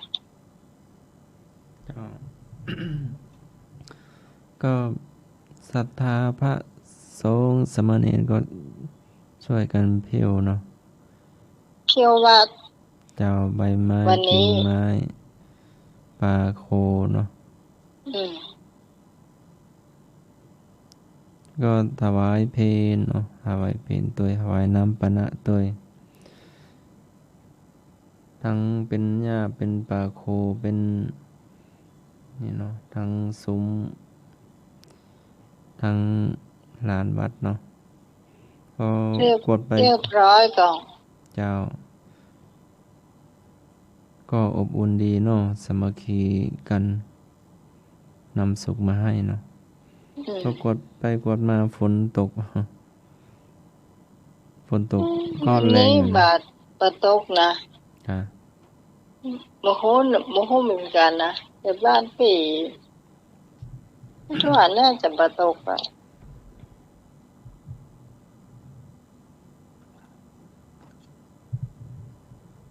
ไม่ง่ายนะไม่ง่ายปะตก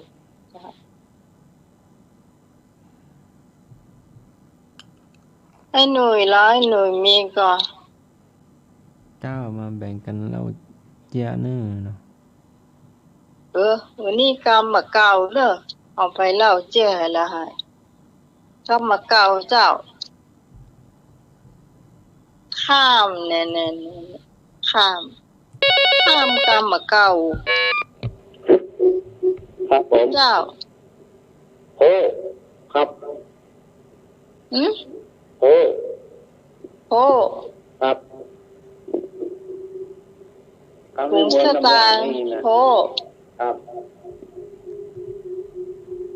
จะไปเหลืออย่างนี้โอ้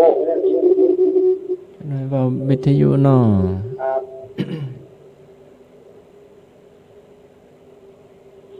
อย่างวิทยุอย่างมาได้งานโอ้แมวนอนนั่นแมวนอนมือเครื่องแล้ววิทยุอยู่บนหัวนอนเนาะครับแมวนอนมือเครื่องเอามือเกิ้งไว้ครับเอามือจริงวิทยุเครื่องนั้นเนี่ยมันจะ บ่ใช่ดังว่องๆนั่นน่ะโดยวิทยุ ห้อยข้างฝาไว้หรือว่าไว้บนหัวนอนเลยดังก็หนอก็ดังๆหน่อยดังก็หนอนี่เอามีนิดเดียวครับดังหรอไม่ดังละดังหรอดังละครับโอ้คำว่าโพ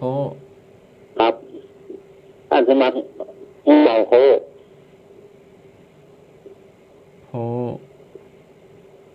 หัวโล้นก่อน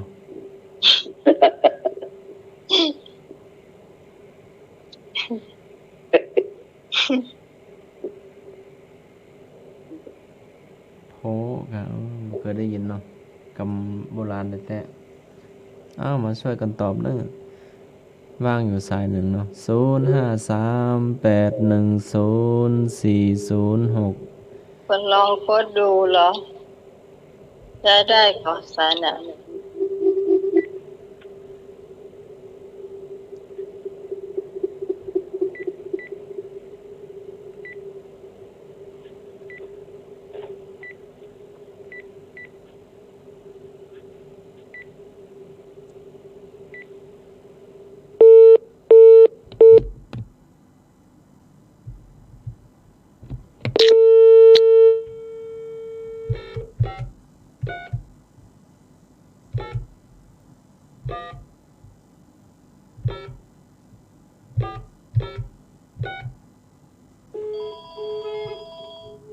ติดอยู่เนอะ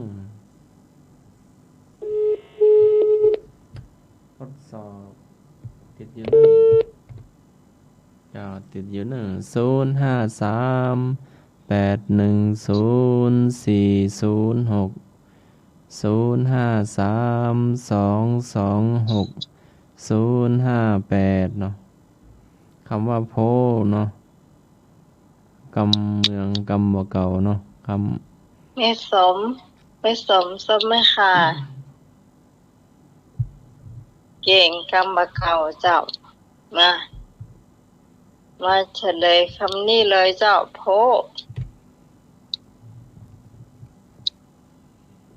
อันยังก็จ้างแต่เจ้าก็สอบโพก็ใส่เข้าไปได้ละ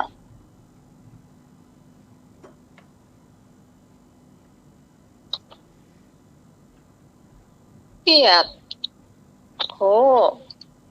ได้ของมาได้ละก็อย่างไปหอมมันก็บ่ค่อยอยู่เนาะ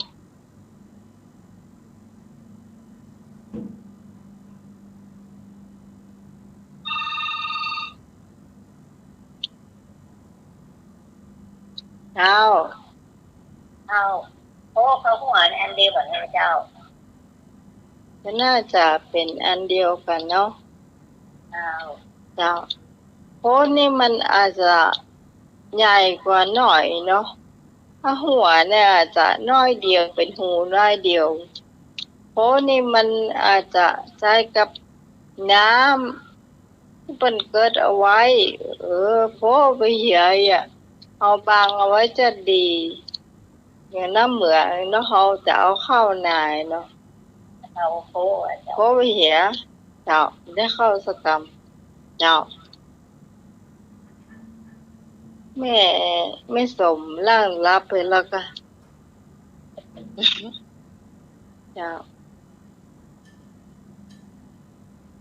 นี่คำว่าโพขอให้หน่อยเนาะเจ้าขอบคุณแม่จันทิพย์เนื้อเจ้า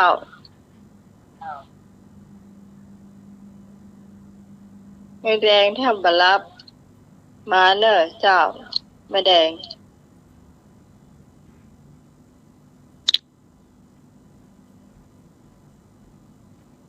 มีถึงก่อผู้ฟังกลับมาเก่าเจ้า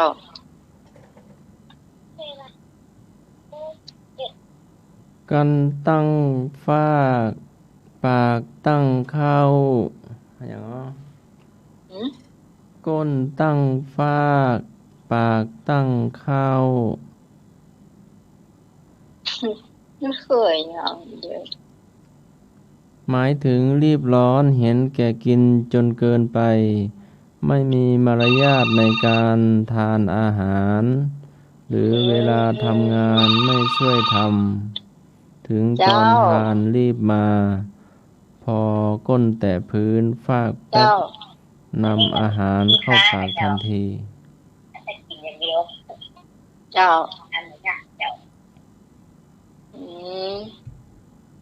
ค้านเนาะทำแต่กิน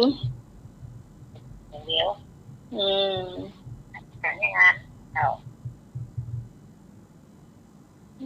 มันเหมือนกรรมอย่างหาน้องใหม่นึกบ่ออกที่แม่แดงเคยว่าจำมาได้เนาะจำเก่าถึงเวลากินมาละไอ้เนาะเวลาอาการเนี่ยแบบนี้รอก็กินแล้วขอยกไปไว้เพื่อกับปลาตั้งใจเสียเดี๋ยวเสียงเสียเนาะเจ้าขอบคุณเจ้าแม่จันทิพย์เจ้าไม้หนูแม่เห็นเหรอตะกรรมเหรอ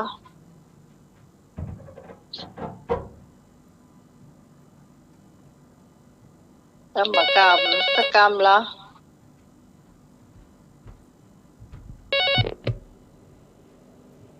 เจ้าครับผมเมื่อกี้โพงเดี๋ยวนี้แท่งโพคำว่าเนี่ยแปลว่าอย่างคำว่าโพมันไม่หรอกโพฝนมันข้าวสารนี่ก้นถุงข้าวสารนี่มันโพว่าลงก้นกว่าซ่ามันว่าค่ะโพมันผูกอ่ะครับโพมันถุงนะยังถุงกระดาษถุงนี้นะครับเอาฟิวไปมันโพลงหลุมหมดครับนี่แท่งครับคำว่าแห้งแท่งครับไม่ใช่แห้งครับแท่ง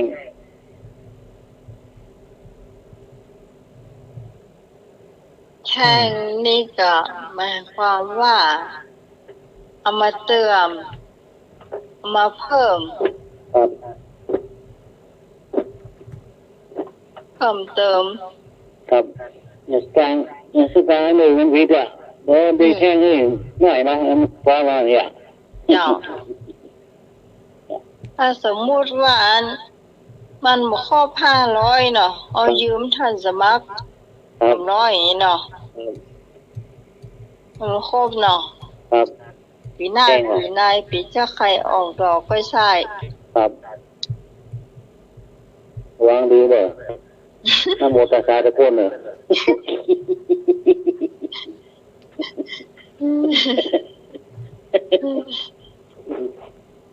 เดี๋ยวว่าได้ยืมเจ้าได้ยืมเจ้ารู้แท่งเอาเท่านั้นวันนี้ทำไมไม่แท่งให้ผมเจ้าไอ้หนึ่งต้องวานต้องพูนเนอะครับเจ้าไม่พลอยนะเจ้าไม่พลอยพุทธกว่าฮะสว่างเนาะพุทธสว่างมันก็ยังเดียวกว่าเราไหมนั่นแหละพุทธท่านสมบัติพุทธจันทร์พุทธกาตรงท้ายเนี่ยโหเปิดเพลงกับพระเจ้าอันนี้น้องมา5 ปากนะเจ้าเพราะว่าบางทีพระอาจารย์เป็นภาคเนาะเจ้าพระอาจารย์เป็นภาคเป็นอาจจะภาคแล้วก็ท่านสมัครก็จะมันเปิดเพลงที่เปิดตั้งเอาไว้เถอะเนาะเจ้าทุกครั้งนี่พระอาจารย์เป็นคนเปิดเพลงหรอก ท่านสมัครนี่บ่จ้างเจ้าอันนี้บอกตามซื่อเลยสมัครต้องบ่จ้างเจ้า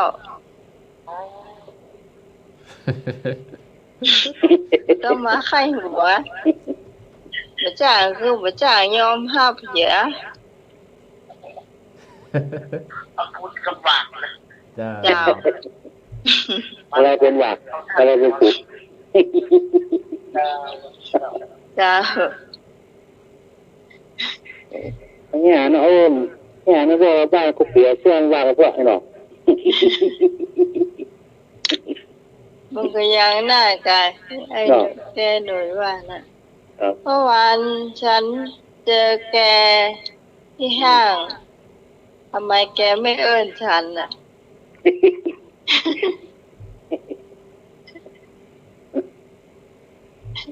ตอนเรียนได้ติดเนี่ยค่ะอู้ไทยเขาอู้ไทยกับเราเนาะนั่นมันก็เขาอู้เขาพูดเนี่ยค่ะอู้แรกเขาค่อยหัวเลย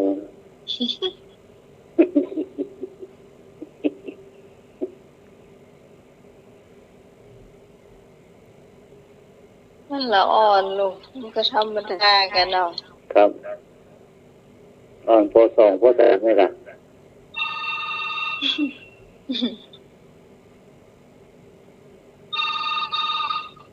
เจ้า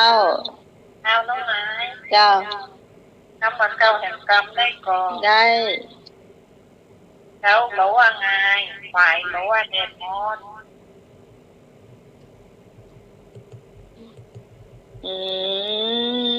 กรรมนี่มันเหมือนถ้าสมัครว่าจะเกี่ยวว่าอย่างนะเงี้ยวถ้าสมัครว่าอย่างฮะเงี้ยวว่าตะกี้กะว่าตะกี้เป็นหนึ่งเนาะ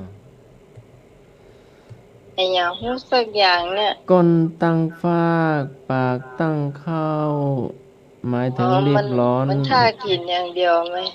รีบร้อนเห็นแก่กินจนเกินไปไม่มีระยะในการทานอาหารหรือเวลาทำงานไม่ไปช่วยทำพอถึงเวลาทานรีบมาพอก้นแต่พื้นฟากปั๊บนำอาหารเข้าปากทันทีต้องไม้เจ้าเขาว่าไงฝ่ายเขาว่าอ๋อนี่ของแม่เลยตอนเช้าจะไปอย่างเขาว่าหนาวอยู่ถ้าไปควายเขาว่าแดดร้อนเป็นคนขี้ค้านอ่ะค้านแบบสู้ๆดีเนาะเจ้าไปเปิ้นใจไปไหนก็หนาวอยู่เปิ้นเจ้าไงไปแต่รอก่อนนี่เนาะรอควายมันน้อยเนาะควายไปลำแดดมันควายมาก็แดดออกมาร้อนมากให้ผิวงามแสดงว่ามันค้านสุดๆเจ้าสุดยอดไม่ได้กินว่ะย่าไม่ได้กินว่ะเจ้าไม่ได้กินเนาะเจ้าอันนุ้ยถามแน่ที่แท่ง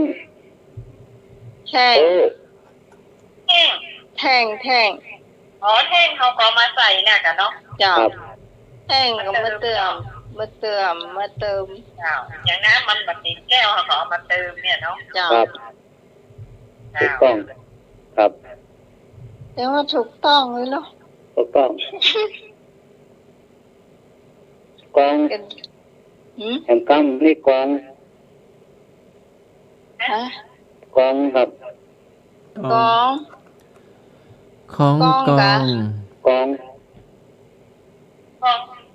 แม่เขาเที่ยวนี่ค่ะครับตีกองกีดกะกองกีดก็เหม็นกองบักกีก็เหม็นตีของตีกองตีมองตำเข้า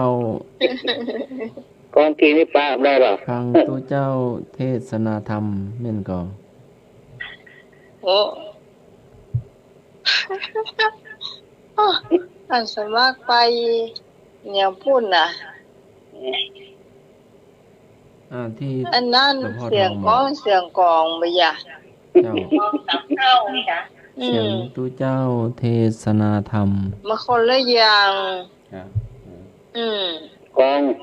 นี่กอง นี่ ไม่ใช่ ก ก ล อง องกลองก็คือหนทางเตียวที่มันแคบ กองแปลว่าถนนแคบ ครับซอยซอย ยังคอยที่ซอยเดิม ซอยที่ซอย กล้วย เดิม สองแกนนะเจ้า ฮะ กล้วยสองแกนเนาะ กล้วยซอย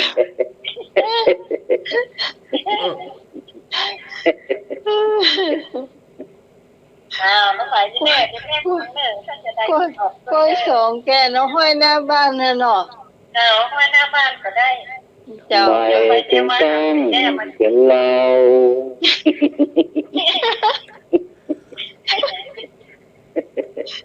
หัวก็เดือดร้อนเลย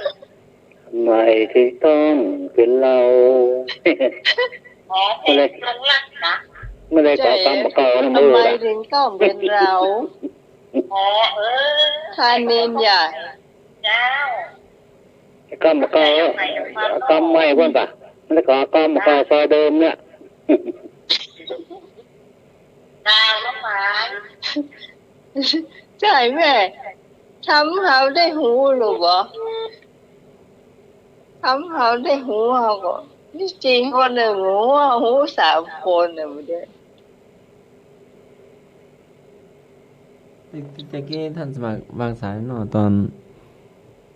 5 ทุ่มตอน5 ทุ่มบางสายแล้วเนาะ วางแล้วเหรอวางเหรอ เจ้า ใช่ เราลืม วางแล้วพี่บอกถ้าสมัครวาง เจ้าจะไปเป็นกรรมเก่าหรือว่าเป็นอะไรอย่าง แห้งกลางโอ้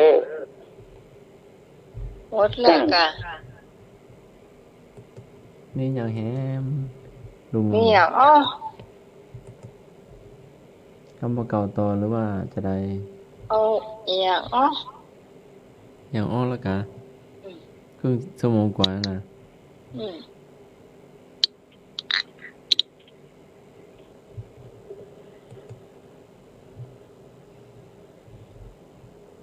ไอ้อย่างอ้อถามมาเลย อะไรเอ่ยมัจฉานึ่งหน้ายาวราวสักฟุต ฮะ อะไรเอ่ยมัจฉานึ่งมัจฉาหนึ่งหน้ายาวราวสักฟุต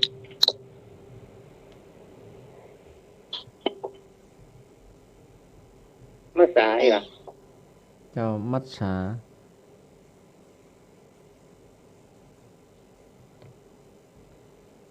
ปลาทูไม่ใช่ปลาม้า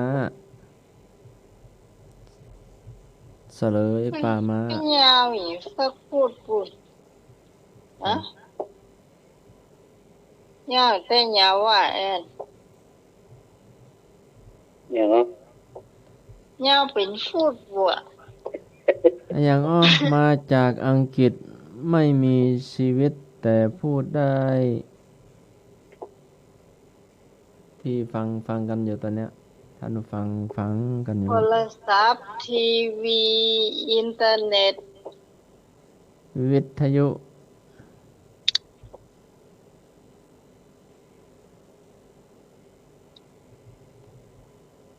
ต้นเท่าแขนใบแล่นเสี้ยว ต้นอ้อย ถูกต้อง ต้นเท่าสายพาน ลูกยานตูงเตง บ่ฟากแก้วบ่ฟากหมู ตอบมาละ ลูกยานตรงเตงบ่ฟากแก้วฟากหมู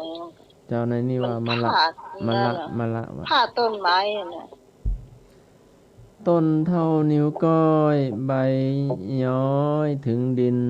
เด็กเก็บมากิน ร้องให้ล่ำไหล หืม ต้นเท่านิ้วก้อยใบย้อยถึงดิน เด็กเก็บมากิน ร้องไห้ล่ำไรพลิกถูกต้อง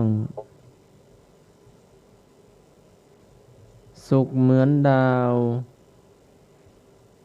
อย่างเป็นผลไม้สุกเหมือนดาวสุกเหมือนดาวเอี่ยงฮะผลไม้เจ้าสุกเหมือนดาวเจ้าเป็นผลไม้มะเฟืองอ๋อแม่นเวลาเขายังไม่ถูกซอยมันดาวเลยยังไม่ถูก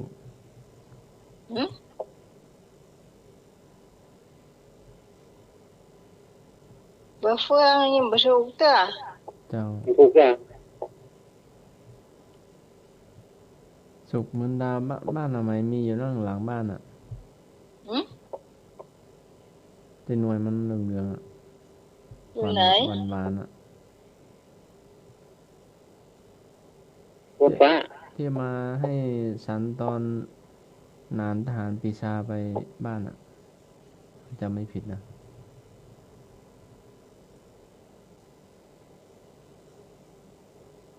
อย่าง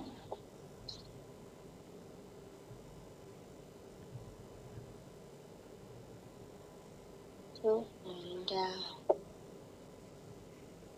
มะปรางถูกต้องมะปราง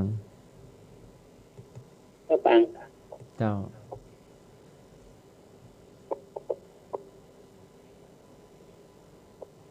ขาวเหมือนฟ้าอย่างขาวเหมือนฟ้าเป็นผลไม้ขาวเหมือนฟ้าเป็นผลไม้เนอะ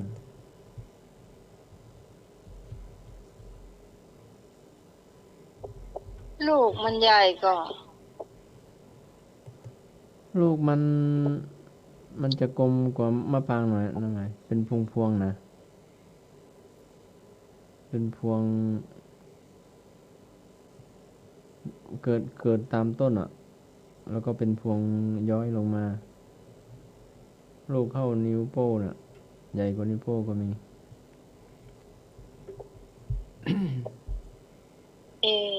อย่างฮะมันคล้ายๆมะยมมันอ่ะแต่มันลูกใหญ่แล้วก็เป็นพวงย้อยลงมาขามป้อมคล้ายๆมะขามป้อมอ่ะแต่ในมันหวานนะบางพันธุ์ก็เป็นไล่ไปเรื่อยๆเป็นพวงเต็มต้นแต่ต้นไม่ใหญ่เท่าไหร่นะเจ้าลำไยเจ้ามะลำไยย่างคล้ายๆมะลำไยน่ะแต่มันจะเกิดตามต้นไปนะ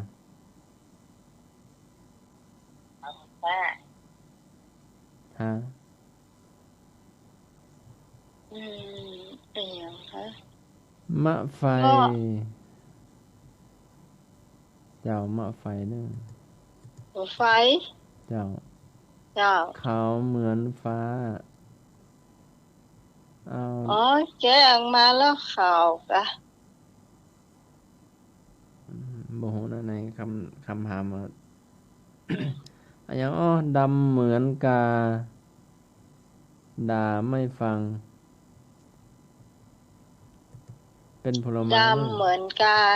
ด่าไม่ฟังนี่ฉันติดได้ก็เจ้าดำเหมือนกาด่าไม่ฟังไม่ได้จะโทรเข้ามาก็ได้นะเจ้า065นะเจ้า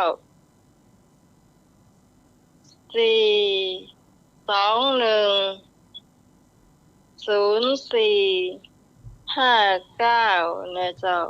ดำเหมือนกาแต่หมายเลข1ยังไม่ได้เปิดนะครับเหมือนกาถ้าฟังทัน เป็นผลไม้นี่ ฮะ เป็นผลไม้นะดำเหมือนกา ต้นผลไม้ ดำเหมือนกาเป็นผลไม้ ไม่รู้กินได้หรือเปล่าไม่รู้นะคล้ายมังคุดอะแต่มันลูกน้อยนะ มะเขือ มะเกลือมะเกลือ อ๋อมะเขือ เจ้าดำเหมือนกา ดำเดี๋ยว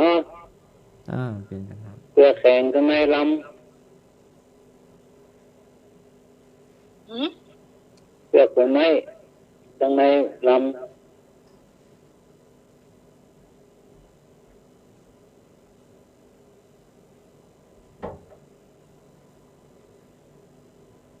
มันแก่นใหญ่กว่า ำเปลือกข้างนอกเป็นเปลือกแกะมาข้างในล ปลาเป้า ำบะเป้าไปแกะหล่อนี่มันจะไปแกะน่ะ เนี่ย มันยาวอ่ะ ยาวกะ ครับ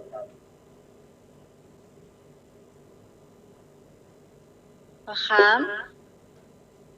เอาแกะออกมันลำอ่ะตีมันกินข้างในลำอ่ะเปลือกแข็งยาวนะเปลือกมันแข็งข้างในเป็นข้างในลำเลย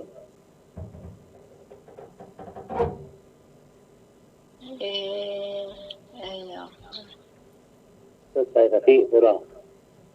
กล้วยบวชชี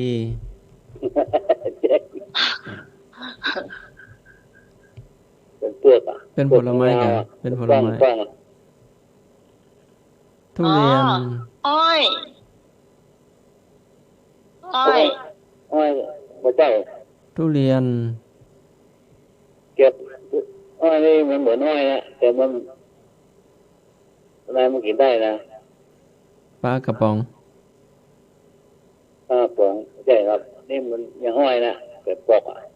อย่างอ้อยใจป่อง มันเป็นป้องอ่ะมันปอกมาเพื่อกินได้อ่ะเปลือกอ่ะ มะนาว มะนาวมันวน มะเฟือง มะนาวมันวนมันนี่เป็นยาวยังอ้อยนะ มะละกออย่างอ้อยกะมันหวานกอ มันหวานมันได้หรอ มันแกงได้ก่อนหรือว่าเอามากินเป็นผลไม้ แกงไม่ได้ครับ แกงใส่ แกงไม่ได้มัน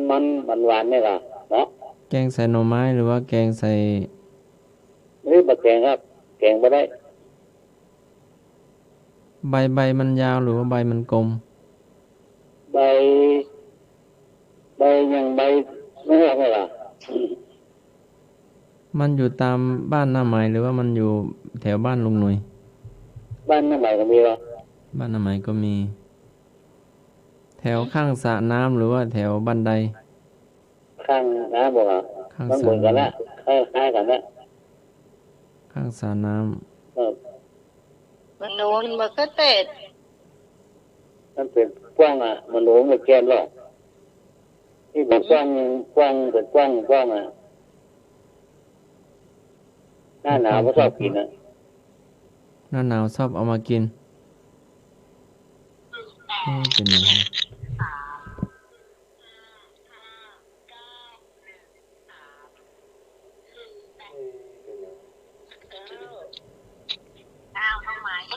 เจ้า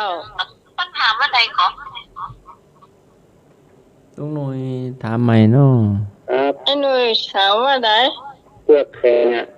แกะเปลือกข้างในได้ครับ ข้าวหลามกะ ครับ อ๋อข้าวหลาม มัดเต็กมาถูกได้กี่คะแนนเนี่ย กี่คะแนนเบอร์นี้แม่ก็จดเอาไว้เนอะ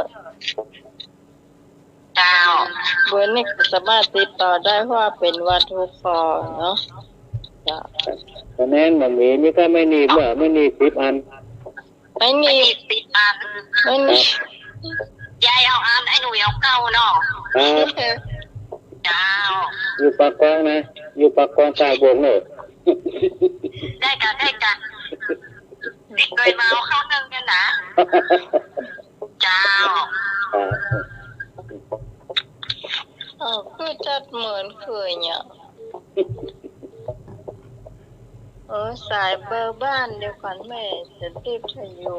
เจ้าต้องขอวางสายคนละเจ้าแม่จะติดสายบ้านหรือว่า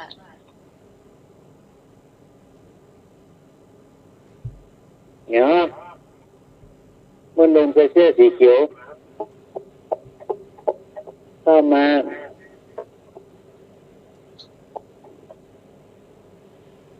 หลานรูประบมะเขือยาวมะขามกัน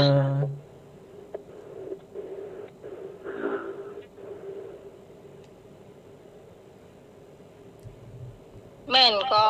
ครับเมื่อหนุ่มใส่สีเขียวครับอายุนักมาใส่สีแดง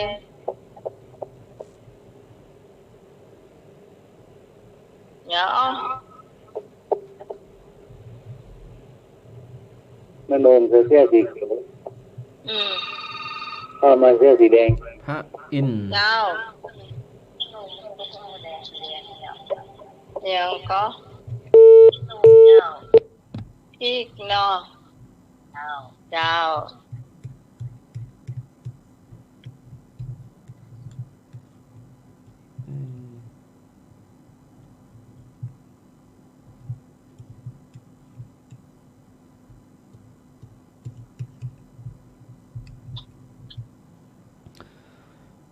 ห่อผ้าเหลืองอาราม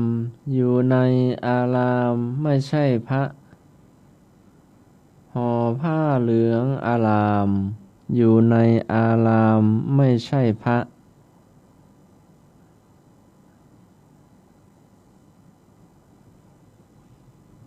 ตอบมาได้เลย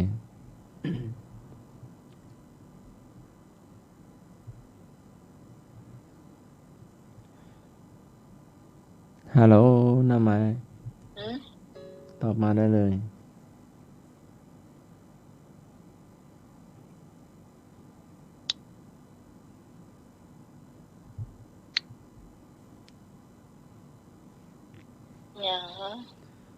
ต้นโพห่อผ้า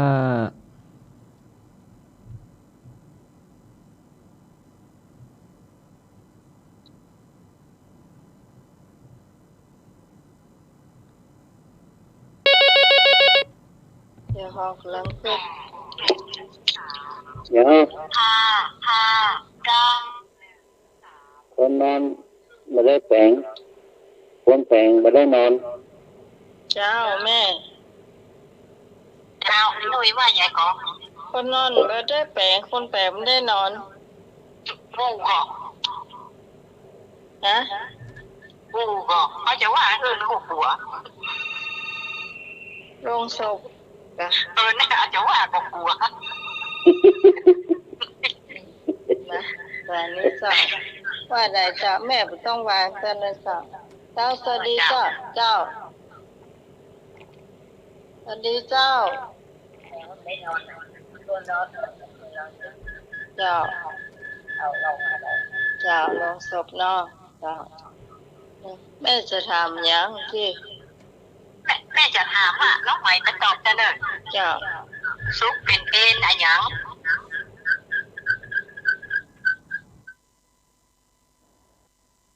ตอบจะเนินมาเลยใครจะตอบเจ้าเจ้าซุกเป็นเอ็นเจ้าบาวิทยุนอซุกเป็นเอ็นซุกเป็นเอ็นมันจะคำตอบมันนะมันจะไล่กันเนอะ ซุป เป็นข เป็ อน ง เอ็นจุดซุปเป็นข้อจุดอย่า ซุกเป็นข้อบักซุกเป็นข้อนี่ยังหนอ ซุปเป็นเอ็นก่อนมันไม่แดง ซุกเป็นเอ็นไม้จอมเบ็ด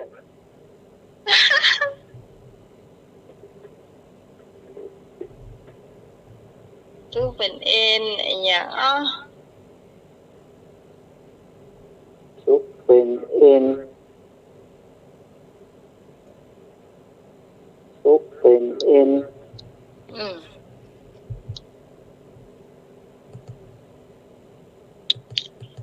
ซุกเป็นเอ็น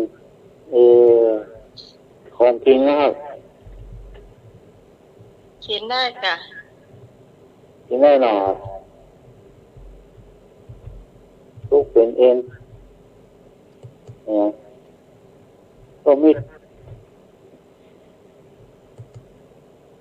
ซุป ก๋วยเตี๋ยว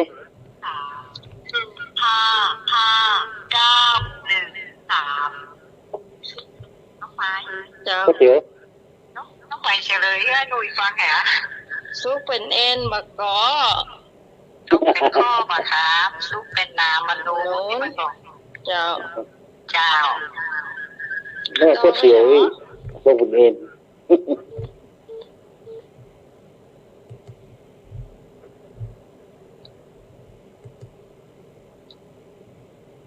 มันมี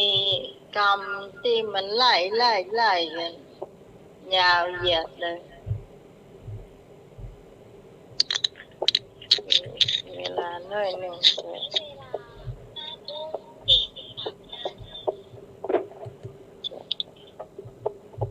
เนี่ย มาทำแฮม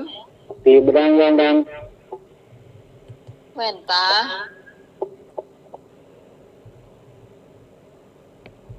ต้องไหนมาจากรายการดูอย่าง อะ ต้องไหนมาจากรายการนี่ดูอย่างว่า ลืมตา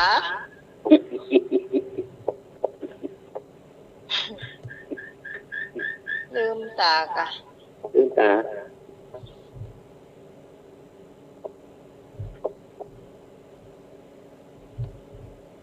ไอ้ยังอ๋อ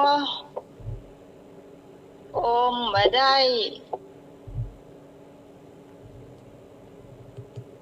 อมมาได้เรืองรองผ่องใสอยู่ในน้ำบนฟ้า อาจารย์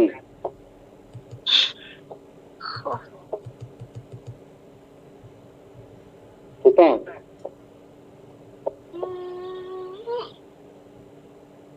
ใจ อย่างม่วงก็อยู่ในนั้น อย่างอ๋ออมมาได้เรืองรองผ่องใสมันงามอะเรืองรองผ่องใสอยู่ในน้ำบนฟ้าบนท้อง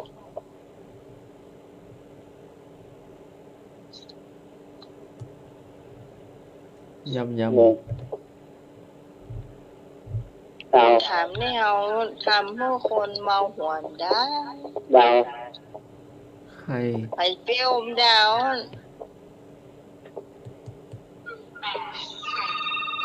ดาวเก่า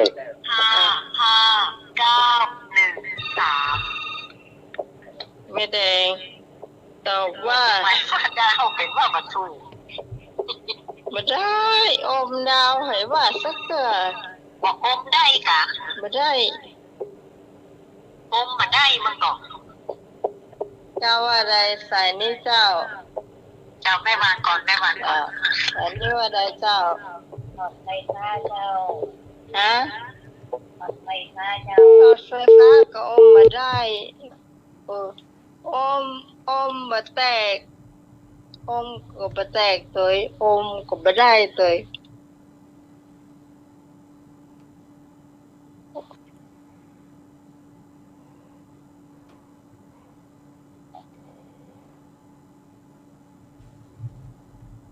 อมบะแตก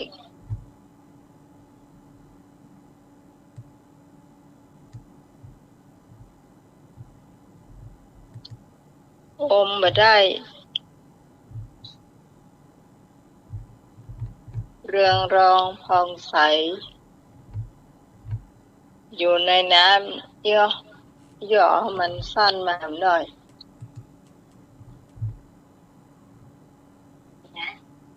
เจ้าอมมาได้เรืองรองผ่องใสอยู่ในน้ำดีกว่ามันจะง่ายเข้าไปหน่อย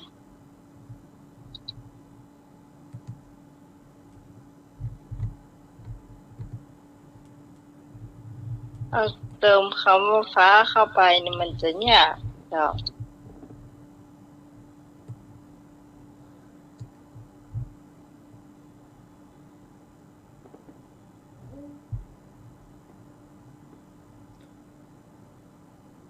มันเป็นของกินได้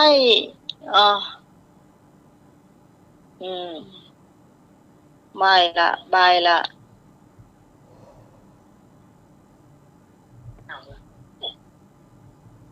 มาไม่แดงมาเลยอมมาได้เรืองรองผ่องใสอยู่ในน้ำ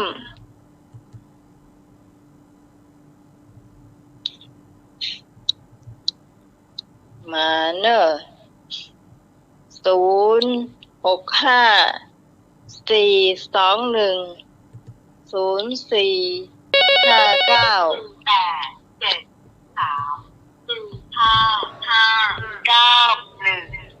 พระจันทร์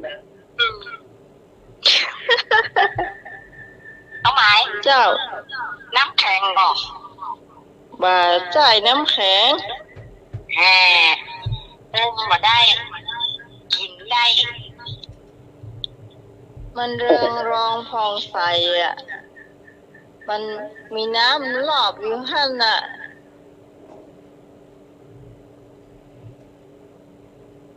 แล้วทำไมก็แม่จะติบว่าละกันลูกชิ้นฮะลูกชิ้นใครลูกชิ้นถูกต้องเจ้าแม่จะติบถูกแล้วใครเจ้าใครเนอะแม่เนอะใครถูกต้องแม่จะติบเอาไป5 คะแนนแม่จะติบเอาไป5 ไม้ไปไว้หีบสตางค์อย่างอยู่หน้าโรงเรียนฮะอย่างอยู่หน้าโรงเรียนสระโออย่างมีบนบ้านไม่ดูม้าของขามีกี่ตัวนุ้ยครับม้าของขามีกี่ตัวน้องไหวฟังตอบเลยม้าหัวขาเจ้าแม่มีหัวขา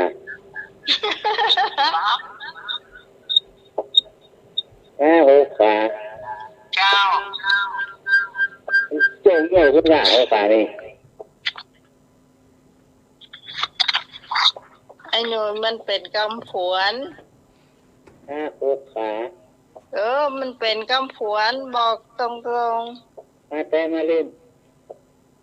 กำผวนหัวขาม้าแดง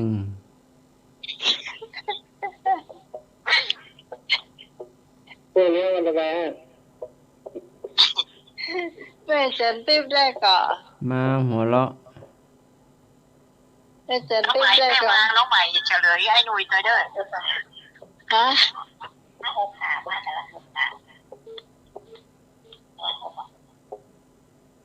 ม้าหกขามันก็มีตัวเดียวอะกะหกขาคนขี่2 คนขี่คนเดียวกันคนขี่คน2 ขาไปหัวขามัน6 ขยกอ่ะ ครับ อืม มี4 ขาโคนที่โคนเป็น2 ขาเป็น6 ขาเนาะ หรือว่าถ้าเป็นคำผวนกับม้าหก อ๋อ ม้าหกกับมกฮะ โอ้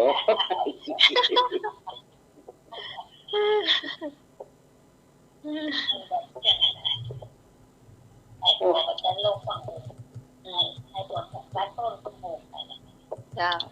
อันน้องชื่ออย่างเนี่ยไอ้ชื่ออย่างไอ้ชื่อมงามไอ้ชื่ออย่างก็ไอ้ชื่อเขียวขำอย่างอ้อไอ้หนุ่ย ไอ้ชื่อเขียวขำชื่อเขียวขำ แม่จันทิพย์ ชื่อเขียวขำ เกือบถูกละเอาหน่อย ไอ้ชื่อติ้งขำเขี้ยว ไม่ใช่ยัย เขี้ยวขำคมสั เกี่ย น วข ไอ้ชื่อคมสัน ำมาแล้วไม่ได้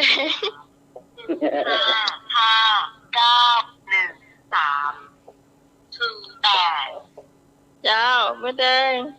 เจ้าอาชื่อคำผิวเจ้า แม่นก็ เป็นแล้ว เจ้า อันชื่อไอ้มันยุ่งชื่อไอ้มันยุ่งไอ้ชื่ออย่าง อาชื่อยุ่ง ชื่อไอ้มันยุ่ง อ๋อไอ้กวนเจ้า ไอ้หวาน เจ้า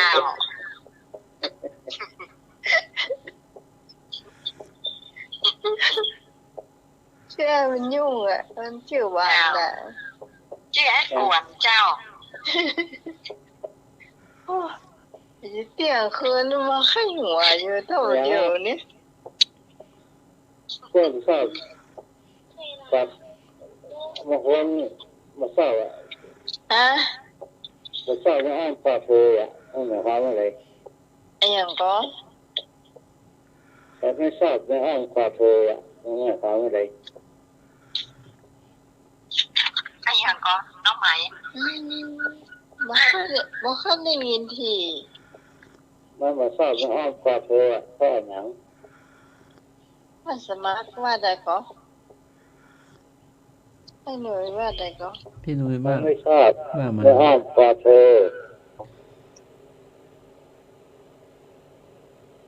ฟังบ่ออกอยู่ดี ว่าไหม ฉันไม่ชอบฉันไม่ชอบ ฉันไม่ มา ชอ อ้า บ งปลาโพไอ้อ้อ ผ้าอ้อม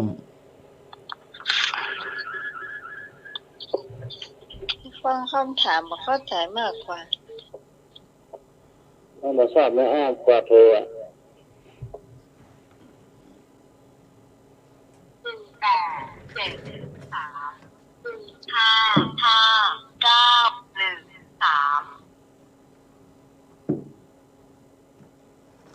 เจ้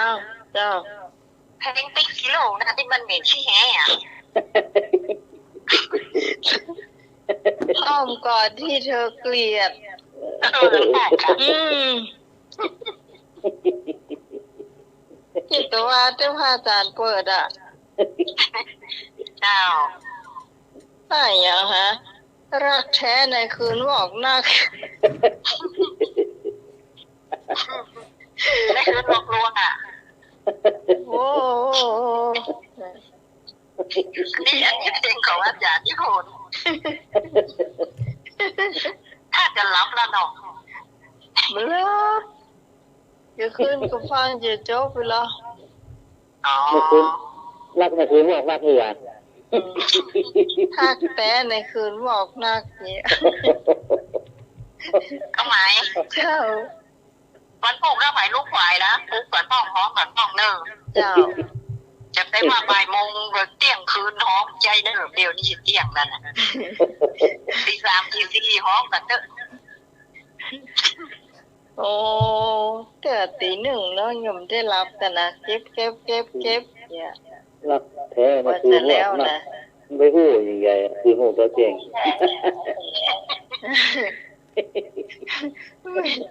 ไม่เจ็นที่พ้องเนาะรักแท้เมื่อคืนเมื่อเช้านี่ฮอตึงมาตาเนาะรักแท้ในหลังกูกะน้องโอ้เอาหลังกูละ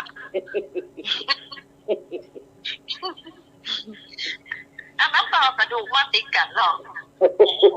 อันนั้นมันหักแท้รักแท้ปะกับหลังกูอาจารย์นิพนธ์จะเข้าสายตัง052เจ้าไม่วางก่อน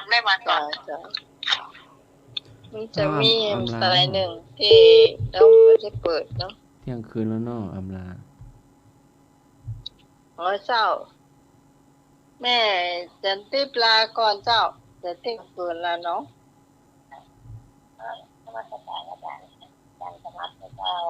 เจ้าแม่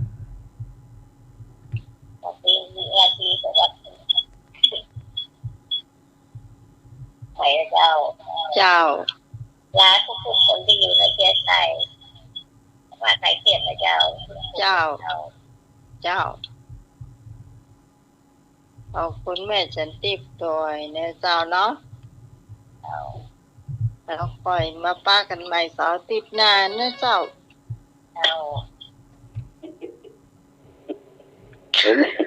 ให้หัวอย่าให้หน่อยไม่จะติดสุ่มเลยนะสุ่มเนี่ยดับติดบ้านแล้วครับอาจารย์ครับท่านสมัครครับผมอาจารย์นิพนธ์ครับอาจารย์กวัฒน์ครับผมอาจารย์กวัฒน์ครับที่คือใหม่นะครับวัดสะเกษทุกท่านนะครับกับดีฝันดีครับร้อยสาวครับเจ้าไม่แดงเจ้าน้องไม้เจ้ากับนมัสการท่านอาจารย์ท่านสมัครเนาะท่านนิพนธ์ขอท่านอารักษ์มันปิดไปแล้วเนาะเจ้าไอ้หนุ่ยก็ปิดแล้วหรอกำลังแวบไปเดี๋ยวนี้สวัสดีน้องใหม่แต่เนอะเจ้าค่ำคืนนี้นอนหลับฝันดีเนอะเข้มแข็งไว้เนอะสักวันมันก็ผ่านไปละเป็นยังมีสุขผู้คนพ้นภัยผู้คนเนอะเจ้าพวกนี้เจอแต่สิ่งดีๆเอาแต่ของดีๆเนาะน้องใหม่เนาะเจ้าน้องไม้เจ้าโอ้ผ้าสมัครก็ได้บอกเพิ่นก็ไม่ได้บอกเจ้าน้องไหมลืมเหี่ยก็ได้เนาะลืมเหี่ยก็ได้อินดูมันก็อยู่เด้อแต่เฮาเนี่ยเจ้าน้องไหมเจ้า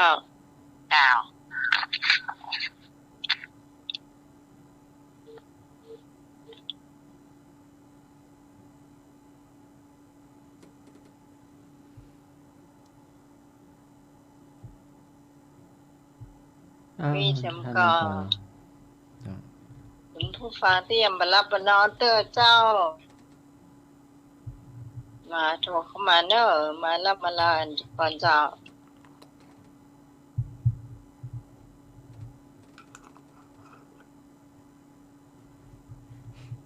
แม่แดงก็มาแล้วเนาะ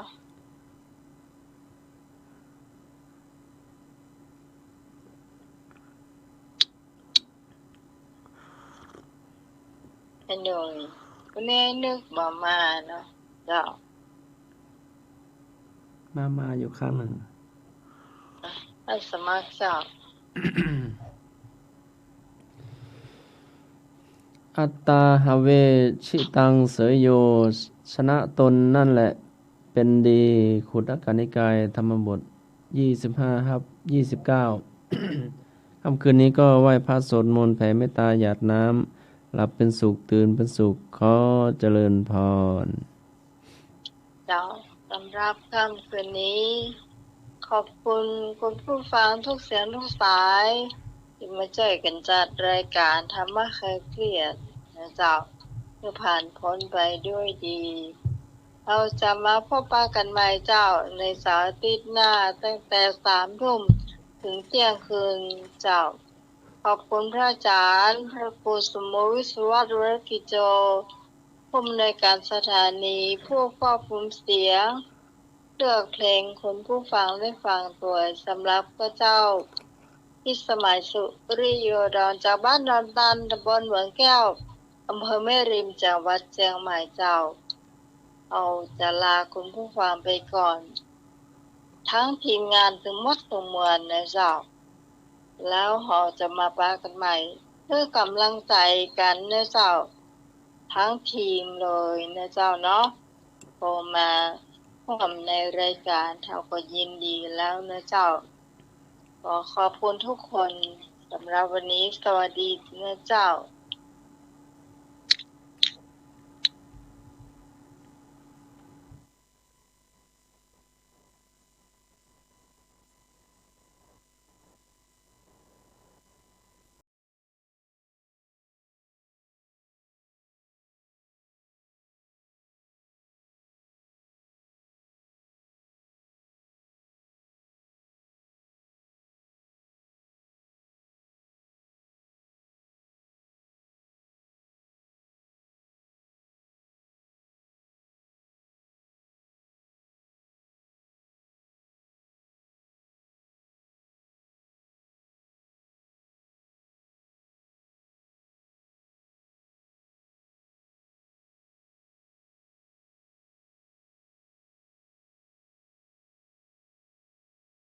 สวดมนต์แล้วยังกำลังเฮ็ดหยังน้อนั้นอยากไปสวรรค์หัวใจต้องไปฝึกฝนกินข้าวแล้วบ่กินแซ่บอยู่บ่ขอแซ่บด้วยคนอิ่มแล้วอย่าลืมสวดมนต์ให้ถือเป็นงานของใจหากเคยฝันร้าย